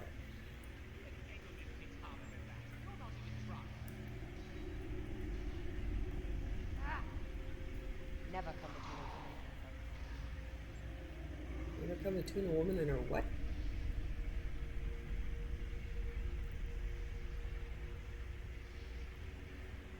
Okay, so we have already been here.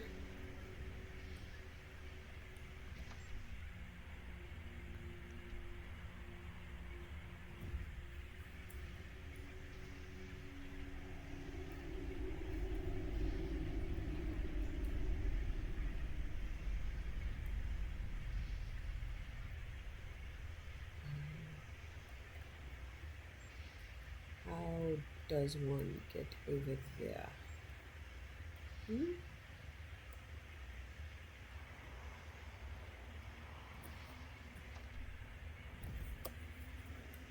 Okay.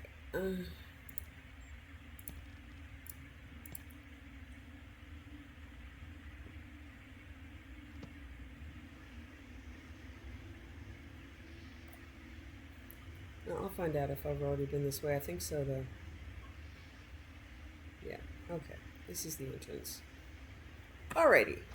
This is the entrance, so don't try to go back there. Gotcha.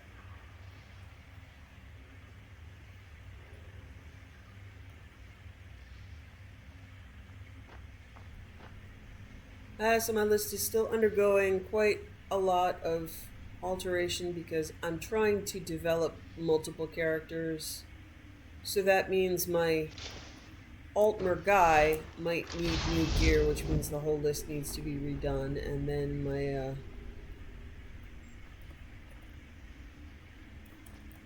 so between gear sets and adding new items and really good list, but you can always always refine. Okay, already been there, came up from there. I don't know if I'm supposed to jump down, but it looks like I can. Whether I should or not, I don't know. Yeah, we've already been here too. So I think we're supposed, I imagine we're supposed to go up there. I just don't know how yet. Alright. I'm afraid without an arrow, I am doomed to be lost for a while until I stumble upon something. Literally stumble.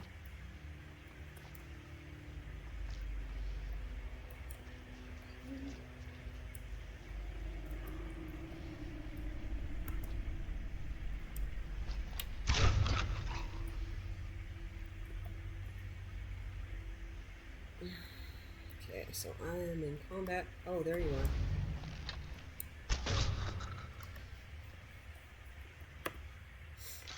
So yeah, trying to develop the same list for a very, very good person and a very, very evil person takes a little work. And I am settling for... Oh, I figured out... Let's see. Are her feet sinking into the ground? No, this outfit doesn't have high heels. I finally figured out why my feet were sinking in. In fact, let me do it now. Oh, I don't have the setup for here. Oh, I do. I need to wear high heels as a base. There we go. Okay, so we got ankle booties. And I would have to remember to redo my base gear, kitty, honey, sweetheart, to match heels. So yeah, that had always bugged me. Why are my feet still sinking in if I have heel fixes and everything? Well, it's adjusting my height for wearing heels while I'm not actually wearing heels. I only have the appearance of heels. So I was very proud of myself for that one.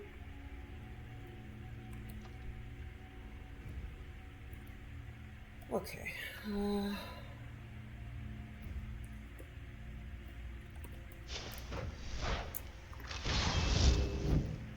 Refining hair and trying to figure out who wears what hair, because I have sacrosanct for vampires and race compatibility for race menu and race menu and Charmers of the Reach. So yeah, sometimes if you're a vampire, you need very specific hair. Or, yeah, a sacrosanct Charmers of the Reach vampire. Okay. Hey, man. Alright. Okay, so we are on the upper level. The lower level is where we came in, so there's no real point in going back down there. I need to figure out how to get over to there. From here.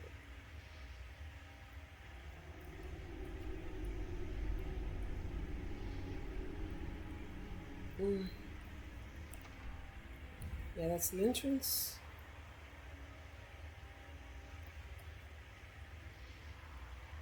Okay.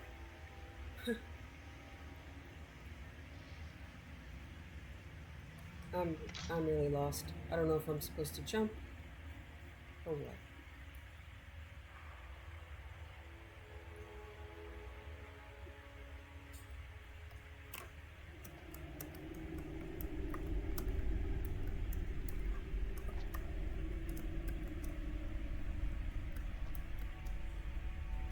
So since I have some modded gear, I don't know if I'm supposed to be able to do this in a vanilla way.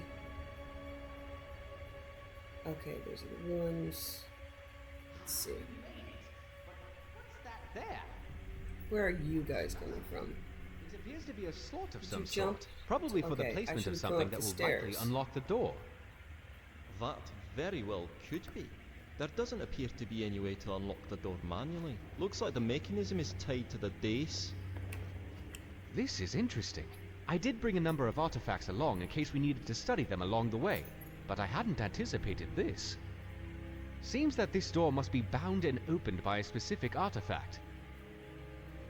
Any ideas? Well, obviously Trinimac would have something to do with the artifact, considering this is his temple. But Trinimac had not been known to have crafted a namesake relic, like Finaster or Cirabane had, so I am unsure. What was Trinimac known for? Killing people?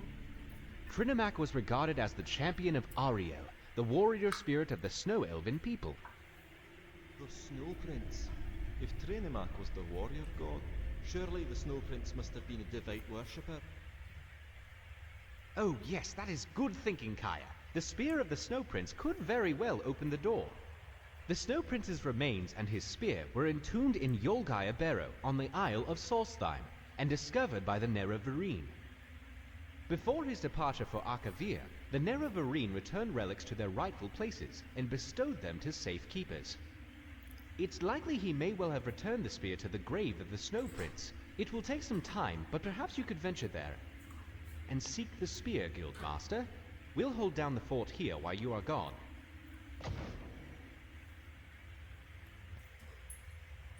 Okay, here is some Trinimac lore. I'm confused because I've played a lot of Elder Scrolls Online. They have Orsimer as an area, so I am aware while questing in Hrothgar that Trinimac is revered by the orcs, as is Malakath. So I associate Trinimac and Malakath with orcs.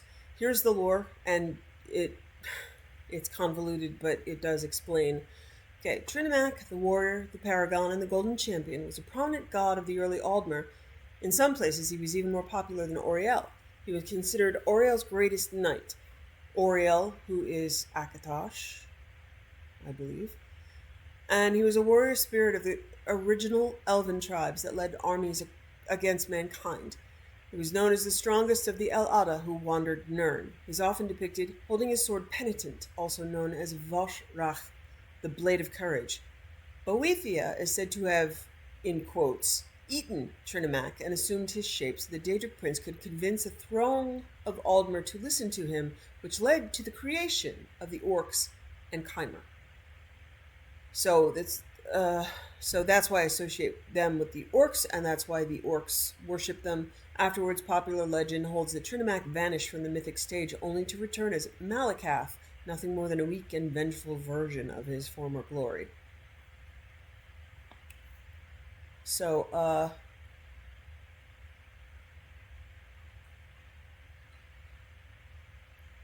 yeah, to the Dunmer, it was Trinimac who preached that Lorkhan's idea for the mortal realm had been a trick all along and fomented war against Lorkhan and his followers, men. According to them, Trinimac believed that tears were the best response to the sundering and encouraged hatred of Lorkhan for his actions. Okay, so that's why. They say Snow Prince, but the Snow Prince's death from the book The Snow Prince is the one that was the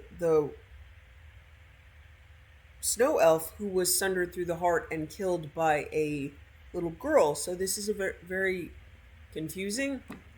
Plus, the Nerevarine is the lead in Morrowind, and unfortunately they are characterizing them as a he. So that's unfortunate, and I wish they'd thrown some theys in somewhere. Okay, Legacy of the Snow Prince. So I would need to go to Solstheim, Yolgir Barrow. Alright.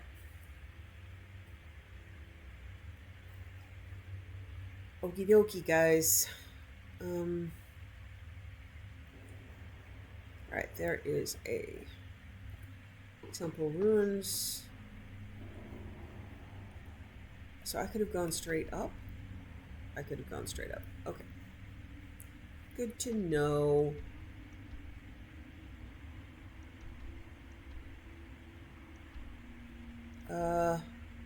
And that's cool, but how do I get out? There's no to Skyrim thing.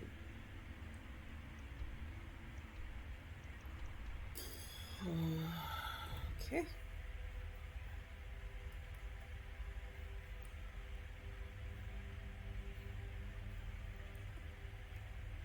Alrighty.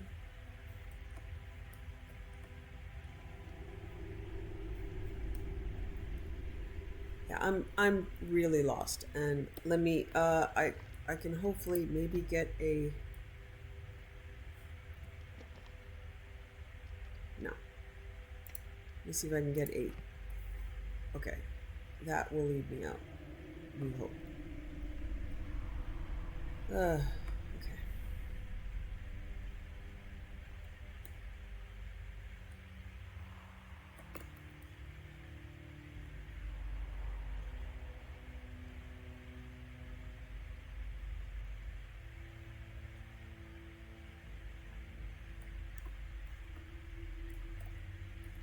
Let me see if I just want to call it claustrophobia.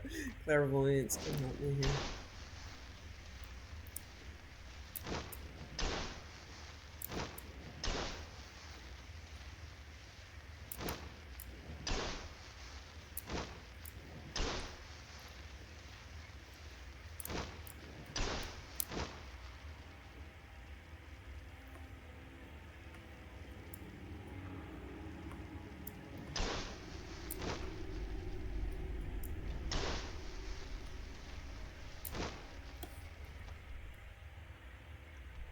Okay, cool. Gotcha. Yeah, jump over. Okay, the entrance brings you to here. You go down. There's a down there. There's a ladder up. Okay, I think I get it now.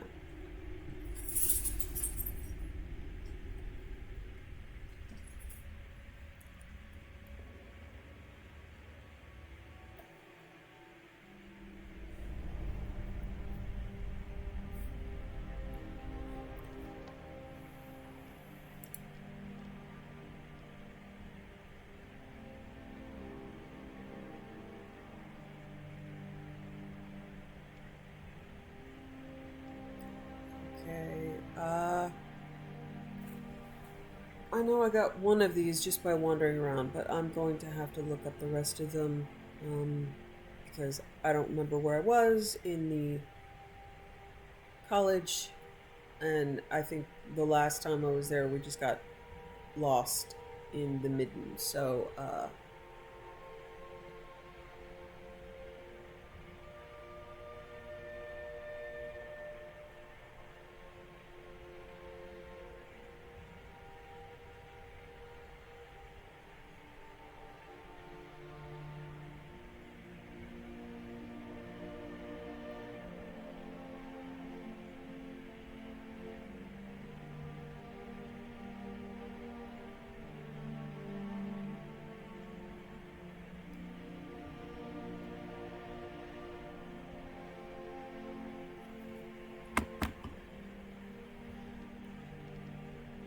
okay, there is a book in the midden. Alright, so, let's just follow a guide and retrace our steps.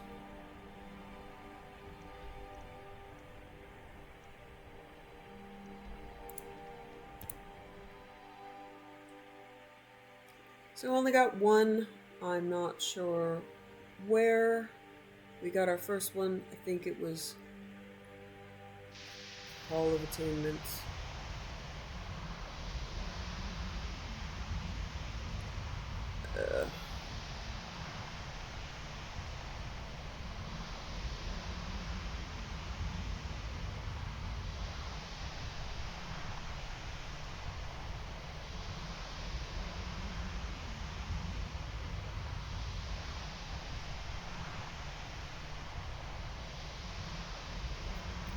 Alright, I have a very specific guide, so,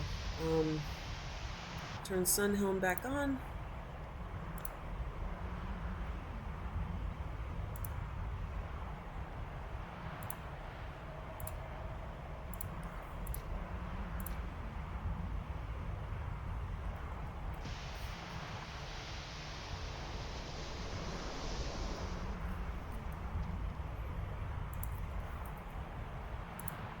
Vision of the 10th Eye is the spell I need.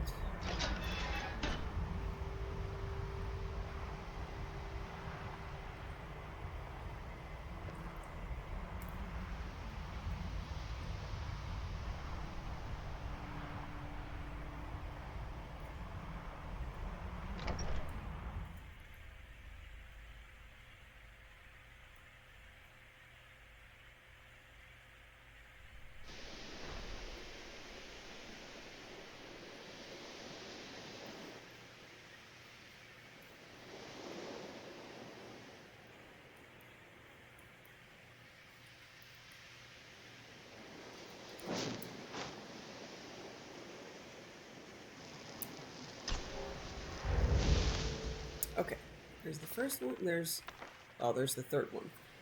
Hall of Countenance, I believe we've already gotten that one. Arcanium. Oh, I'm just gonna go check the Hall of Countenance anyway. There's no reason not to do it in order.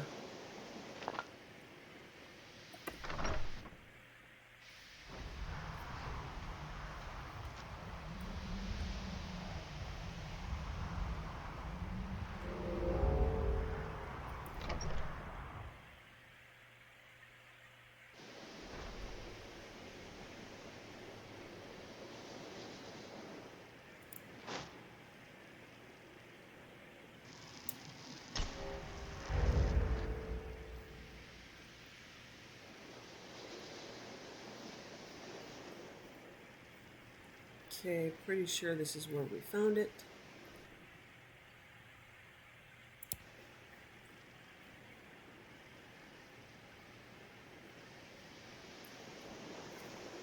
Okay. Arcanium. Now, it seems even with immersive College of Winterhold that they've kept the books in the same place. We'll have to see if that's true. I know the Midden is very different, so we might have a problem there, but I'll try following this guide, see what happens.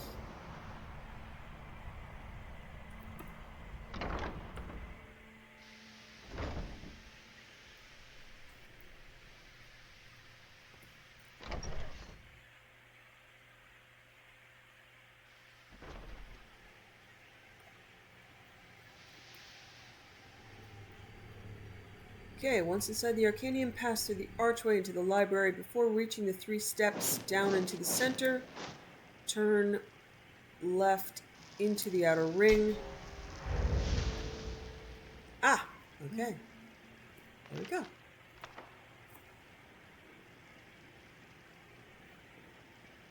Okay, I need to find the Atronach Forge in the Midden, which... yeah, okay.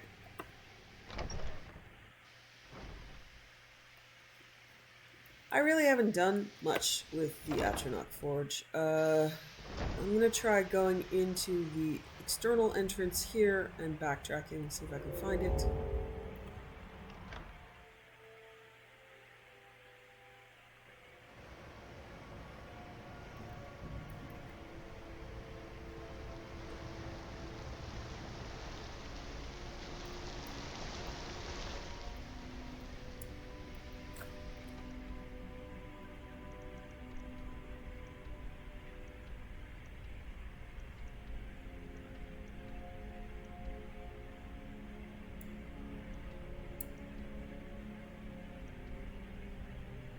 Okay, I don't know. I'm gonna try to just head for, like, big rooms that look important. So, let's try this. It's a forge. It's not the forge. It's a crafting area.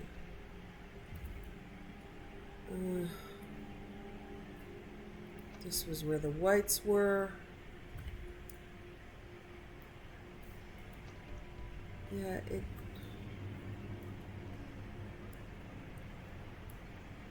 I did check to see if those were destructible.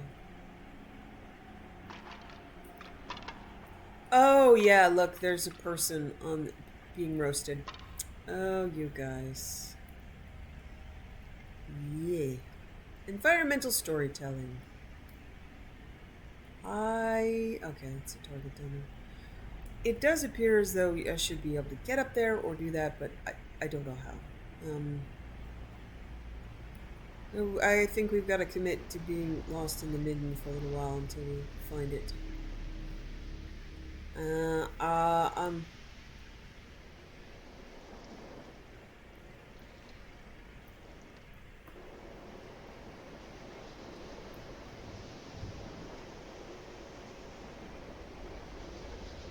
I don't know what that is.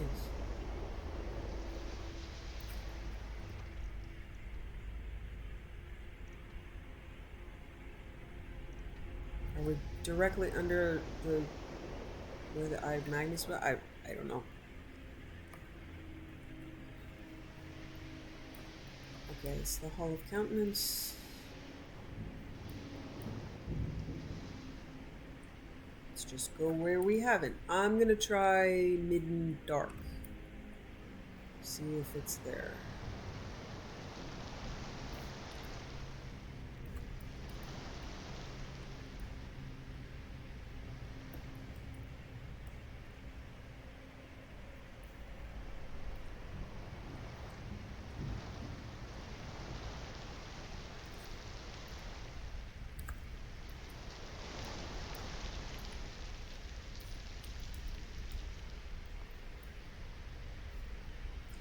Okay, that's that's Winterhold Ruins in there. I don't think it's in there, but I probably should go explore it at some point.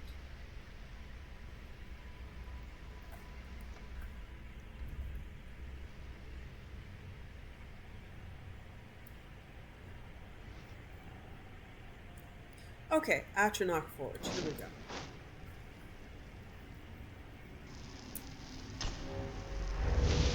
And there we go. Yay! Okay, yeah, Atronach Forge. I don't mess with this. I probably should do a playthrough where I do pure conjuration. I'm trying to develop an ability to learn all of the skill lines, and specifically,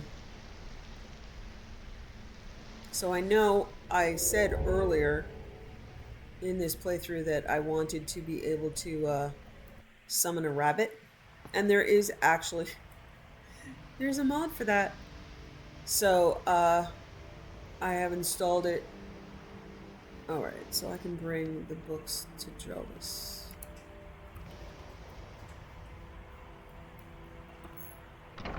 So since I said I wanted to do it, I'm gonna do it.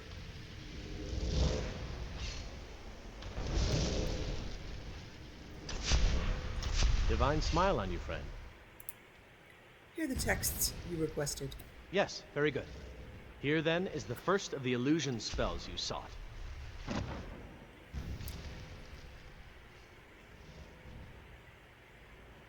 Okay, hysteria. Until next time.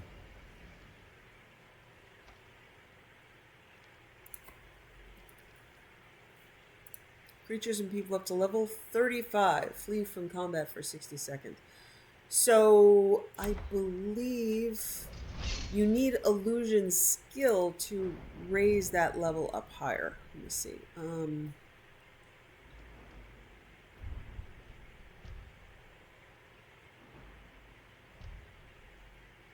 Yeah. Calm now works on higher level opponents. Fear works on higher level. Yeah. Frenzy. Illusion spells work on undead, daedra, and automatons. Okay. I haven't played with that much, but again, I want to get good at all of the areas. I do know conjuration and archery well. The rest I haven't explored, so I'm trying to motivate myself to figure it out. Alright, I need to wait on...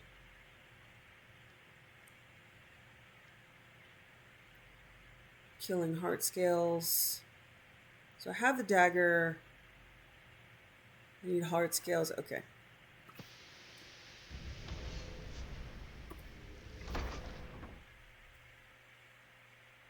So yeah, I think I'm going to motivate myself to mod often and early and really figure out. So my new paladin build is wearing heavy armor and only using frost spells, one-handed swords, and shields. And the beauty of that is, yeah, you're pretty hard to kill. I'm getting good at blocking.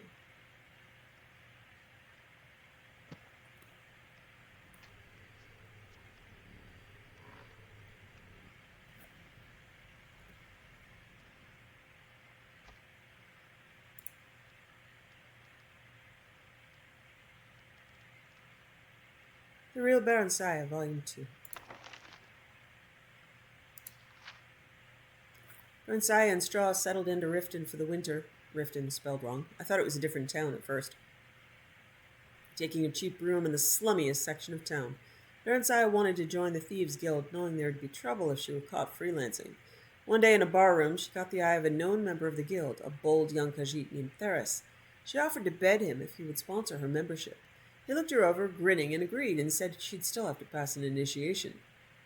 What sort of initiation? Ah, Theris said. Pay up first, sweetness. This passage has been censored by order of the temple. Straw was going to kill her, and maybe Theris too. What in Tamriel had possessed her to do such a thing? She cast an apprehensive look around the room, but the other patrons had lost interest and gone back to their own business. She did not recognize any of them. This wasn't the inn where she and Straw were staying. With luck, it'd be a while, or never, before Straw found out.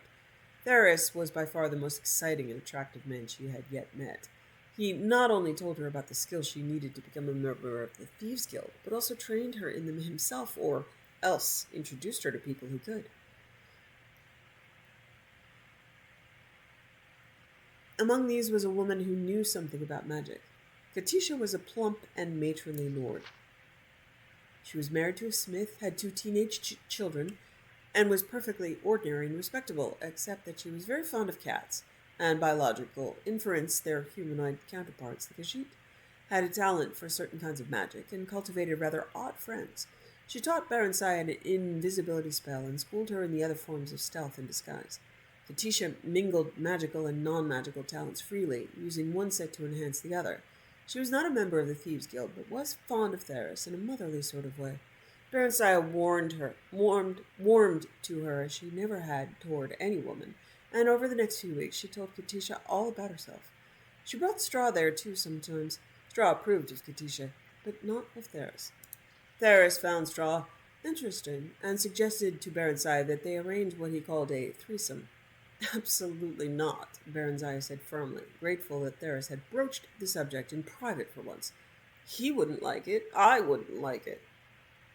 Theris smiled his charming, triangular, feline smile and sprawled lazily in his chair, stretching his limbs and curling his tail. You might be surprised, both of you. Pairing is so boring. Baron Saya answered him with a glare. Or maybe you wouldn't like it with that country bumpkin of yours, sweetness. Would you mind if I brought along another friend? Yes, I would. If you're bored with me, you and your friend can find someone else. She was a member of the Thieves Guild now. She'd passed their initiation. She found Theris useful, but not essential. Maybe she was a bit bored with him, too. She talked to Katisha about her problems with men, or what she thought of as her problems with men. Katisha shook her head and told her she was looking for love, not sex. That she'd know the right man when she found him, that neither Straw nor Theris was the right one for her. Baron Saya cocked her head to one side quizzically. They say dark elven women are something. Prostitutes? She said, although she was dubious. You mean promiscuous. Although some do become prostitutes, I suppose, Katisha said as an afterthought.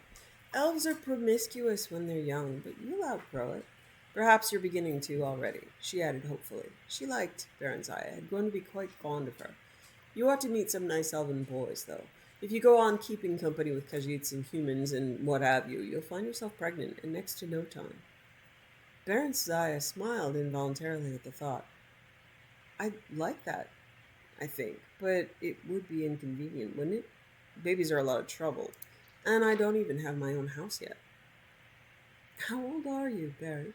17? Well, you've a year or two yet before you're fertile, unless you're very unlucky. Wow, who wrote this?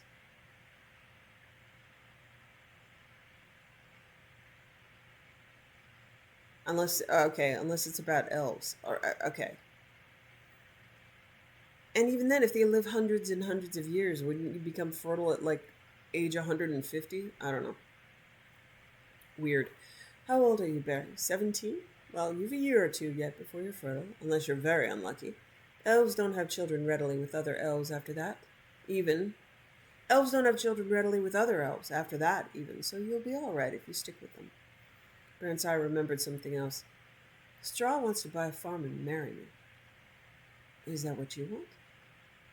No, not yet. Maybe someday? Yes, someday. But not if I can't be queen. And not just any queen. The Queen of Mournhold. She said this determinedly, almost stubbornly, as if to drown out any thought. Katisha chose to ignore the last comment. She was amused at the girl's hyperactive imagination, took it as a sign of a well-functioning mind. I think Straw will be a very old man before someday comes, Barry. Elves live for a very long time.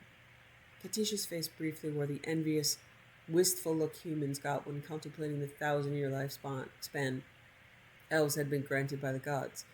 True, few ever actually lived as long as disease and violence took their respective tolls. But they could, and one or two of them actually did.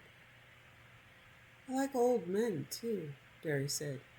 Katisha laughed. Burnside fidgeted impatiently while Theris sorted through the papers on the desk.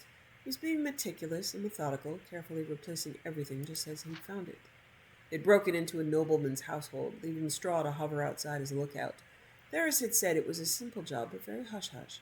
He hadn't even wanted to bring any other guild members along. He said he knew he could trust Barry and Straw, but no one else. Tell me what you're looking for, and I'll find it, Barry whispered urgently. Theris's night sight wasn't as good as hers, and he didn't want her to magic up even a small orb of light. She'd never been in such a luxurious place.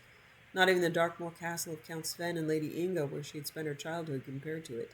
She gazed around in wonder as they made their way through the ornately decorated and hugely echoing downstairs rooms. But Theris didn't seem interested in anything but the desk in the small book-lined study of the upper floor. Sst, he hissed angrily. Someone's coming, Barry said, a moment before the door opened and two dark figures stepped into the room. Theris gave a violent shove toward them and sprang to the window. Baronsia's muscles went rigid. She couldn't move or even speak. She watched helplessly as one of the figures, the smallest one, leaped after Theris. There were two quick, silent stabs of blue light. Then Theris folded over into a still heap. Outside the study, the house had come alive with hastening footsteps and voices calling out an alarm, and the clank of armor hurriedly being put on. The bigger man, a dark elf by the looks of him, half lifted, half dragged Theris to the door and thrust him into the waiting arms of another elf. The bigger man, a dark elf by the looks of him, half lifted, half dragged Theris to the door and thrust him into the waiting arms of another elf. A jerk of the first elf's head sent his smaller blue-robed companion after them. Then he sauntered over to inspect Baronsia, who was once again able to move, although her head throbbed maddeningly when she tried to. Open your shirt, Baronsia, the elf said. Baronsia gawked at him and clutched it closed. You're a girl, aren't you, Barry? He said softly. You should have stopped dressing as a boy months ago, you know. You were only drawing attention to yourself. And calling yourself Barry. Is your friend Straw too stupid to remember anything else? It's a common elven name, Baronsia defended. The man shook his head sadly. Not among dark elves it isn't, my dear. But you wouldn't know much about dark elves, would you? I regret that, but it couldn't be helped. No matter. I shall try to remedy it. Who are you? Baronsia demanded. Aye, so much for fame. The man shrugged, smiling wryly. I am Symmachus, milady, Baronsia, General Symmachus of his awesome and terrible majesty Tiber Septim, the First's Imperial Army. Okay, Tiber Septim, the First's. I'm really confused. I don't know if that's a... Okay. I don't know. I am so confused. It should be 7th, but alright. And I must say it's a merry chase you led me through Tamriel. Or this part of it, anyway. Although I guessed, and guessed correctly, that you'd head for Morrowind eventually. You had a bit of luck. A body was found in Whiterun that was thought to be Straw's. So we stopped looking for the pair of you. That was careless of me, yet I'd not have thought you'd have stayed together this long. Where is he? Is he all right? She asked in genuine trepidation. Oh, he's fine, for now. In custody, of course.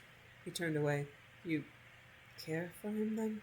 He said, and then suddenly stared at her with fierce curiosity, out of red eyes that seemed strange to her, except in her own seldom-seen reflection.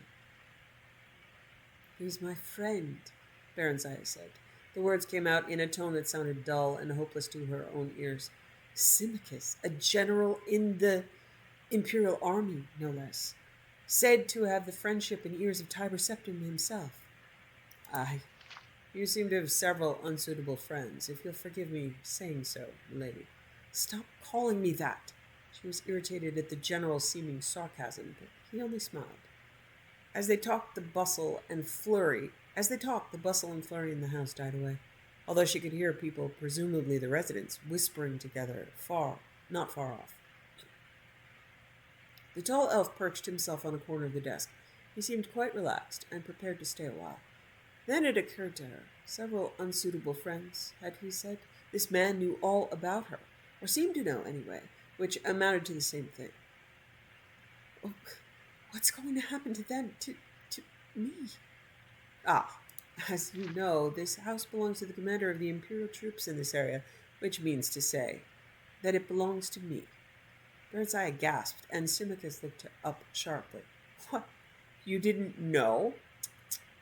Why, you are rash, milady, even for 17.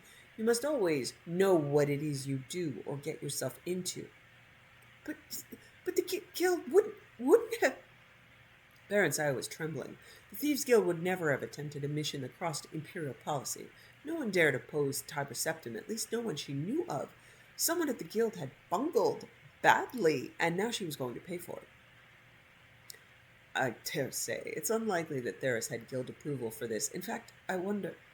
Symmachus examined the desk carefully, pulling out drawers. He selected one, placed it on top of the desk, and removed a false bottom. There was a folded sheet of parchment inside. It seemed to be a map of some sort. Barenziah edged closer. Symmachus held it away from her, laughing. Rash indeed! He glanced it over, then folded and replaced it. You advised me a moment ago to seek after knowledge. So I did. Suddenly he seemed to be in high good humor. We must be going, my dear lady. He shepherded her to the door, down the stairs, and out into the night air. No one was about. Barenziah's eyes darted toward the shadows. She wondered if she could outrun him, or elude him somehow. You're not thinking of attempting to escape, are you? Don't you want to hear first what my plans for you are? She thought that he sounded a bit hurt. Now that you mention it, yes. Perhaps you'd rather hear about your friends first. No. He looked gratified at this. It was evidently the answer he wanted, though Barenziah, but it was also the truth. While she was concerned for her friends, especially Straw, she was far more concerned for herself. You will take your place as the rightful Queen of Mournhold. Symmachus explained that this had been his and Tiber Septim's plan for her all along, that Mournhold, which had been under military rule for the dozen or so years since she had been taken away, was gradually to be returned to civilian government, under the Empire's guidance, of course, and as part of the Imperial province of Morrowind. But why was I sent to Darkmoor? Barenziah asked, hardly believing anything she'd just been told. For safekeeping, naturally. Why did you run away? Barenziah shrugged. I saw no reason to stay. I should have been told. You would have been told by now.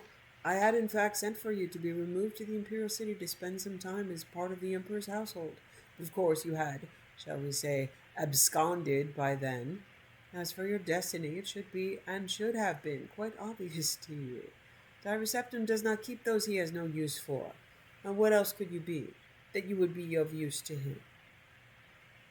I know nothing of him, nor, of that matter, of you. Then know this. Thyra Septim rewards friends and foes alike, according to their deserts. Burnside chewed on that for a few moments. Straw has deserved well of me, and has never done anyone any harm. He is not a member of the Thieves' Guild. He came along to protect me. He earns I keep by running errands, and he... Simicus waved her impatiently to silence. I know all about Straw, he said, and about Theris. He stared at her intently. So, what would you? She took a deep breath. Straw wants a little farm. If I'm to be rich, then I would like for him to be given one. Very well. He seemed astonished at this, and then pleased. Done. He shall have it. And Theris? He betrayed me, Barensiah said coldly. Theris should have told her what risks the job entailed. Besides, he pushed her right into the enemy's arms in an attempt to save himself. Not a man to be rewarded. Not, in fact, a man to be trusted. Yes, and? Well, he should be made to suffer for it, shouldn't he? That seems reasonable. What form should said suffering take? Barensiah balled her hands into fists. She would have liked to beat and claw at the Khajiit herself, but considering the turn of events, that didn't seem very queenly. A whipping? Would 20 stripes be too many, do you think? I don't want to do him any permanent injury, you understand, just teach him a lesson. Aye, of course. Simicus grinned at this, and his features suddenly set, and became serious. It shall be done, your highness. Milady, Queen Barensiah of Mournhold. Then he bowed to her, a sweeping, courtly, ridiculously wonderful bow. Barensiah's heart leapt. She spent 2 days at Simicus's apartment, during which she was kept very busy. There was a dark elven woman named Drelian who saw to her needs, although she did not exactly seem a servant, since she took her meals with them. Nor did she seem to be Simicus's wife or lover. Drelian looked amused when Barensiah asked her about it. She simply said she was in the general's employ and did whatever was asked of her. With Drelian's assistance, several fine gowns and pairs of shoes were ordered for her, plus a riding habit and boots, along with other small necessities. Barensiah was given a room to herself.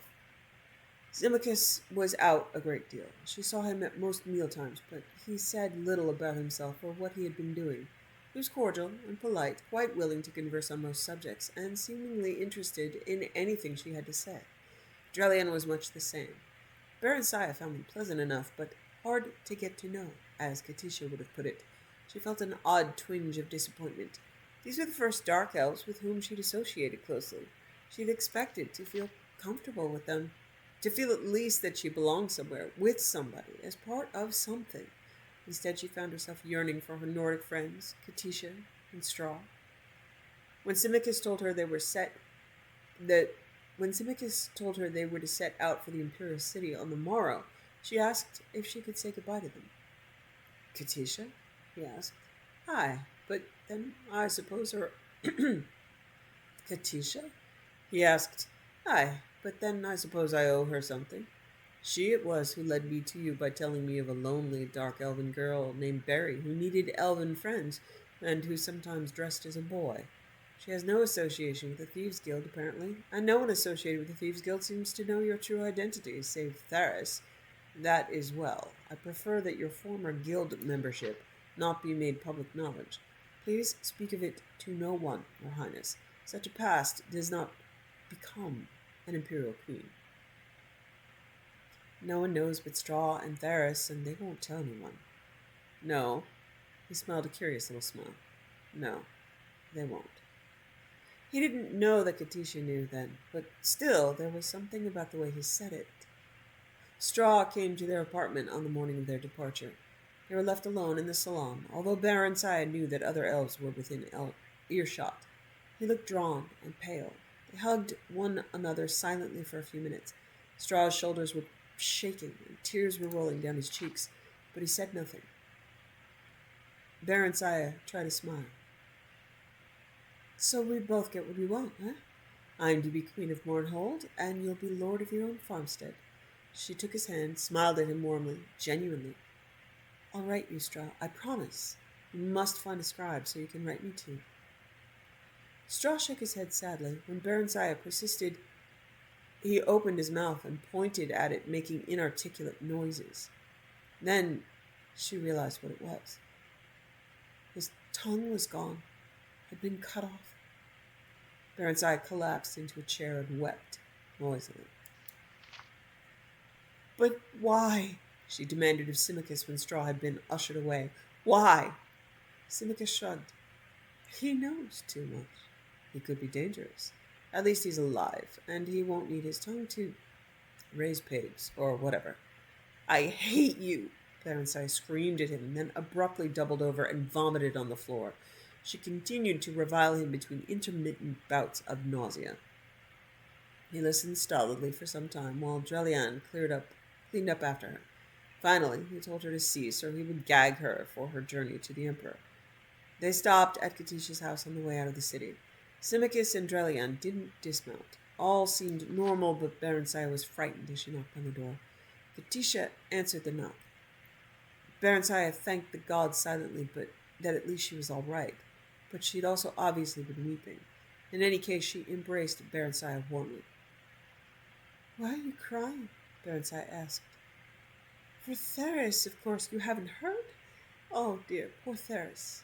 He's dead. Barenziah felt icy fingers creeping around her heart. He was caught stealing from the commandant's house. Poor fellow, but that was so foolish of him. Oh, Barry, he was drawn and quartered this very dawn by the commander's order. She started to sob. I went. He asked for me. It was terrible. He suffered so before he died. I'll never forget it. I looked for you in Straw, but no one knew where you'd both gone to. She glanced behind Barenziah. That's the commandant, isn't it? Symmachus. Then Katisha did a strange thing. She stopped crying and grinned. You know, the moment I saw him, I thought, this is the one for Barenziah. Katisha took a fold of her apron and wiped it across her eyes. I told him about you, you know. Yes, Barenziah said, I know. She took Katisha's hands in each of hers and looked at her earnestly. Katisha, I love you. I'm going to miss you, but please don't ever tell anyone anything else about me. Ever. Swear you won't. Especially not to Symmachus. And look after Straw for me. Promise me that. Katisha promised, puzzled, though willing. Barry, it wasn't somehow because of me that Theris was caught, was it? I never said anything about Theris to him. She glanced over at the general. Barenziah assured her that it wasn't, that an informant had told the Imperial Guard of Theris's plans, which was probably a lie, but she could see that Katisha plainly needed some kind of comfort. Oh, I'm glad of that. If I could be glad of anything just now, I'd hate to think... But how could I have known? She leaned over and whispered in Barenziah's ear. Symmachus is very handsome, don't you think? And so charming. I wouldn't know about that, Barenziah said dryly. I really haven't thought about it. There's been other things to think about. She explained hurriedly about being Queen of Mournhold and going to live in the Imperial City for a while. He was looking for me, that's all. On orders from the Emperor. I was the object of a quest, nothing more than some sort of a goal. I don't think he thinks of me as a woman at all. He said I didn't look like a boy, though, she added in the face of Katisha's incredulity. Katisha knew that Barenziah evaluated every man she met in terms of sexual desirability and availability. I suppose it's the shock of finding out that I really am queen, she added, and Katisha agreed that, yes, that's true, that must have been something of a shock. Although, one, there's no likelihood of her experiencing firsthand. She smiled. Barenziah smiled with her, and they hugged again, tearfully for the last time. She never saw Katisha again, or Straw. The royal party left Riften by the great southern gate. Once through, Symmachus tapped her shoulder and pointed back to the portals. I thought you might want to say goodbye to Theris, too, Your Highness. he said. Baron stared briefly but steadily at the head impaled on a spike above the gate. The birds had been at it, but the face was still recognizable. I don't think he'll hear me, although I'm quite sure he'll be pleased to know I'm fine, she said, seeming to sound light. Let's be on our way, General, shall we? Symmachus was clearly disappointed by her lack of reaction. Ah, you heard this from your friend Katisha, I suppose. You suppose. Correctly. She attended the execution, Baronsiah said casually. If he didn't know already, he'd find out soon enough. She was sure of that. Did she know Theris belonged to the guild? She shrugged. Everyone knew that. It's only lower-ranking members like me who are supposed to keep their membership secret. The ones higher up are well known. She turned to smile archly at him. But you must know all that, shouldn't you, General? She asked, sweetly. He seemed unaffected by this. So you told her who you were and whence you came, but not about the guild. The guild membership was not my secret to tell. The other was. There's a difference. Besides, Katisha is a very honest woman. Had I told her, it would have lessened me in her eyes. She was always after Theris to take up a more honest line of work. I value her good opinion. She afforded him a glacial stare. Not that it's any concern of yours, but do you know what else she thought? She also thought I'd be happier if I settled down with just one man, one of my own race with all the right qualities, who knows to say all the right things. You, in fact. She grabbed the reins preparatory to assuming a brisker pace, but not without sinking one final irresistible bob. Isn't it odd how wishes come true sometimes? Not the way you want them to? Or maybe I should say not the way you would ever want them to. His answer so took her by surprise that she quite forgot about cantering off. Yes, very odd, he replied, and his tone matched his words exactly. Then he excused himself and fell behind. She held her head high and urged him onward, trying to look unimpressed. Now what was it about his response that bothered her? Not what he said, no, that wasn't it. It's something about the way he said it.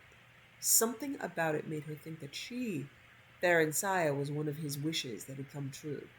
Unlikely as this seemed, she gave it due deliberation. He had found her at last after months of searching. It seemed under pressure from the Emperor, no doubt, so his wish had come true. Yes, that must be it. But in a way apparently not altogether to his liking.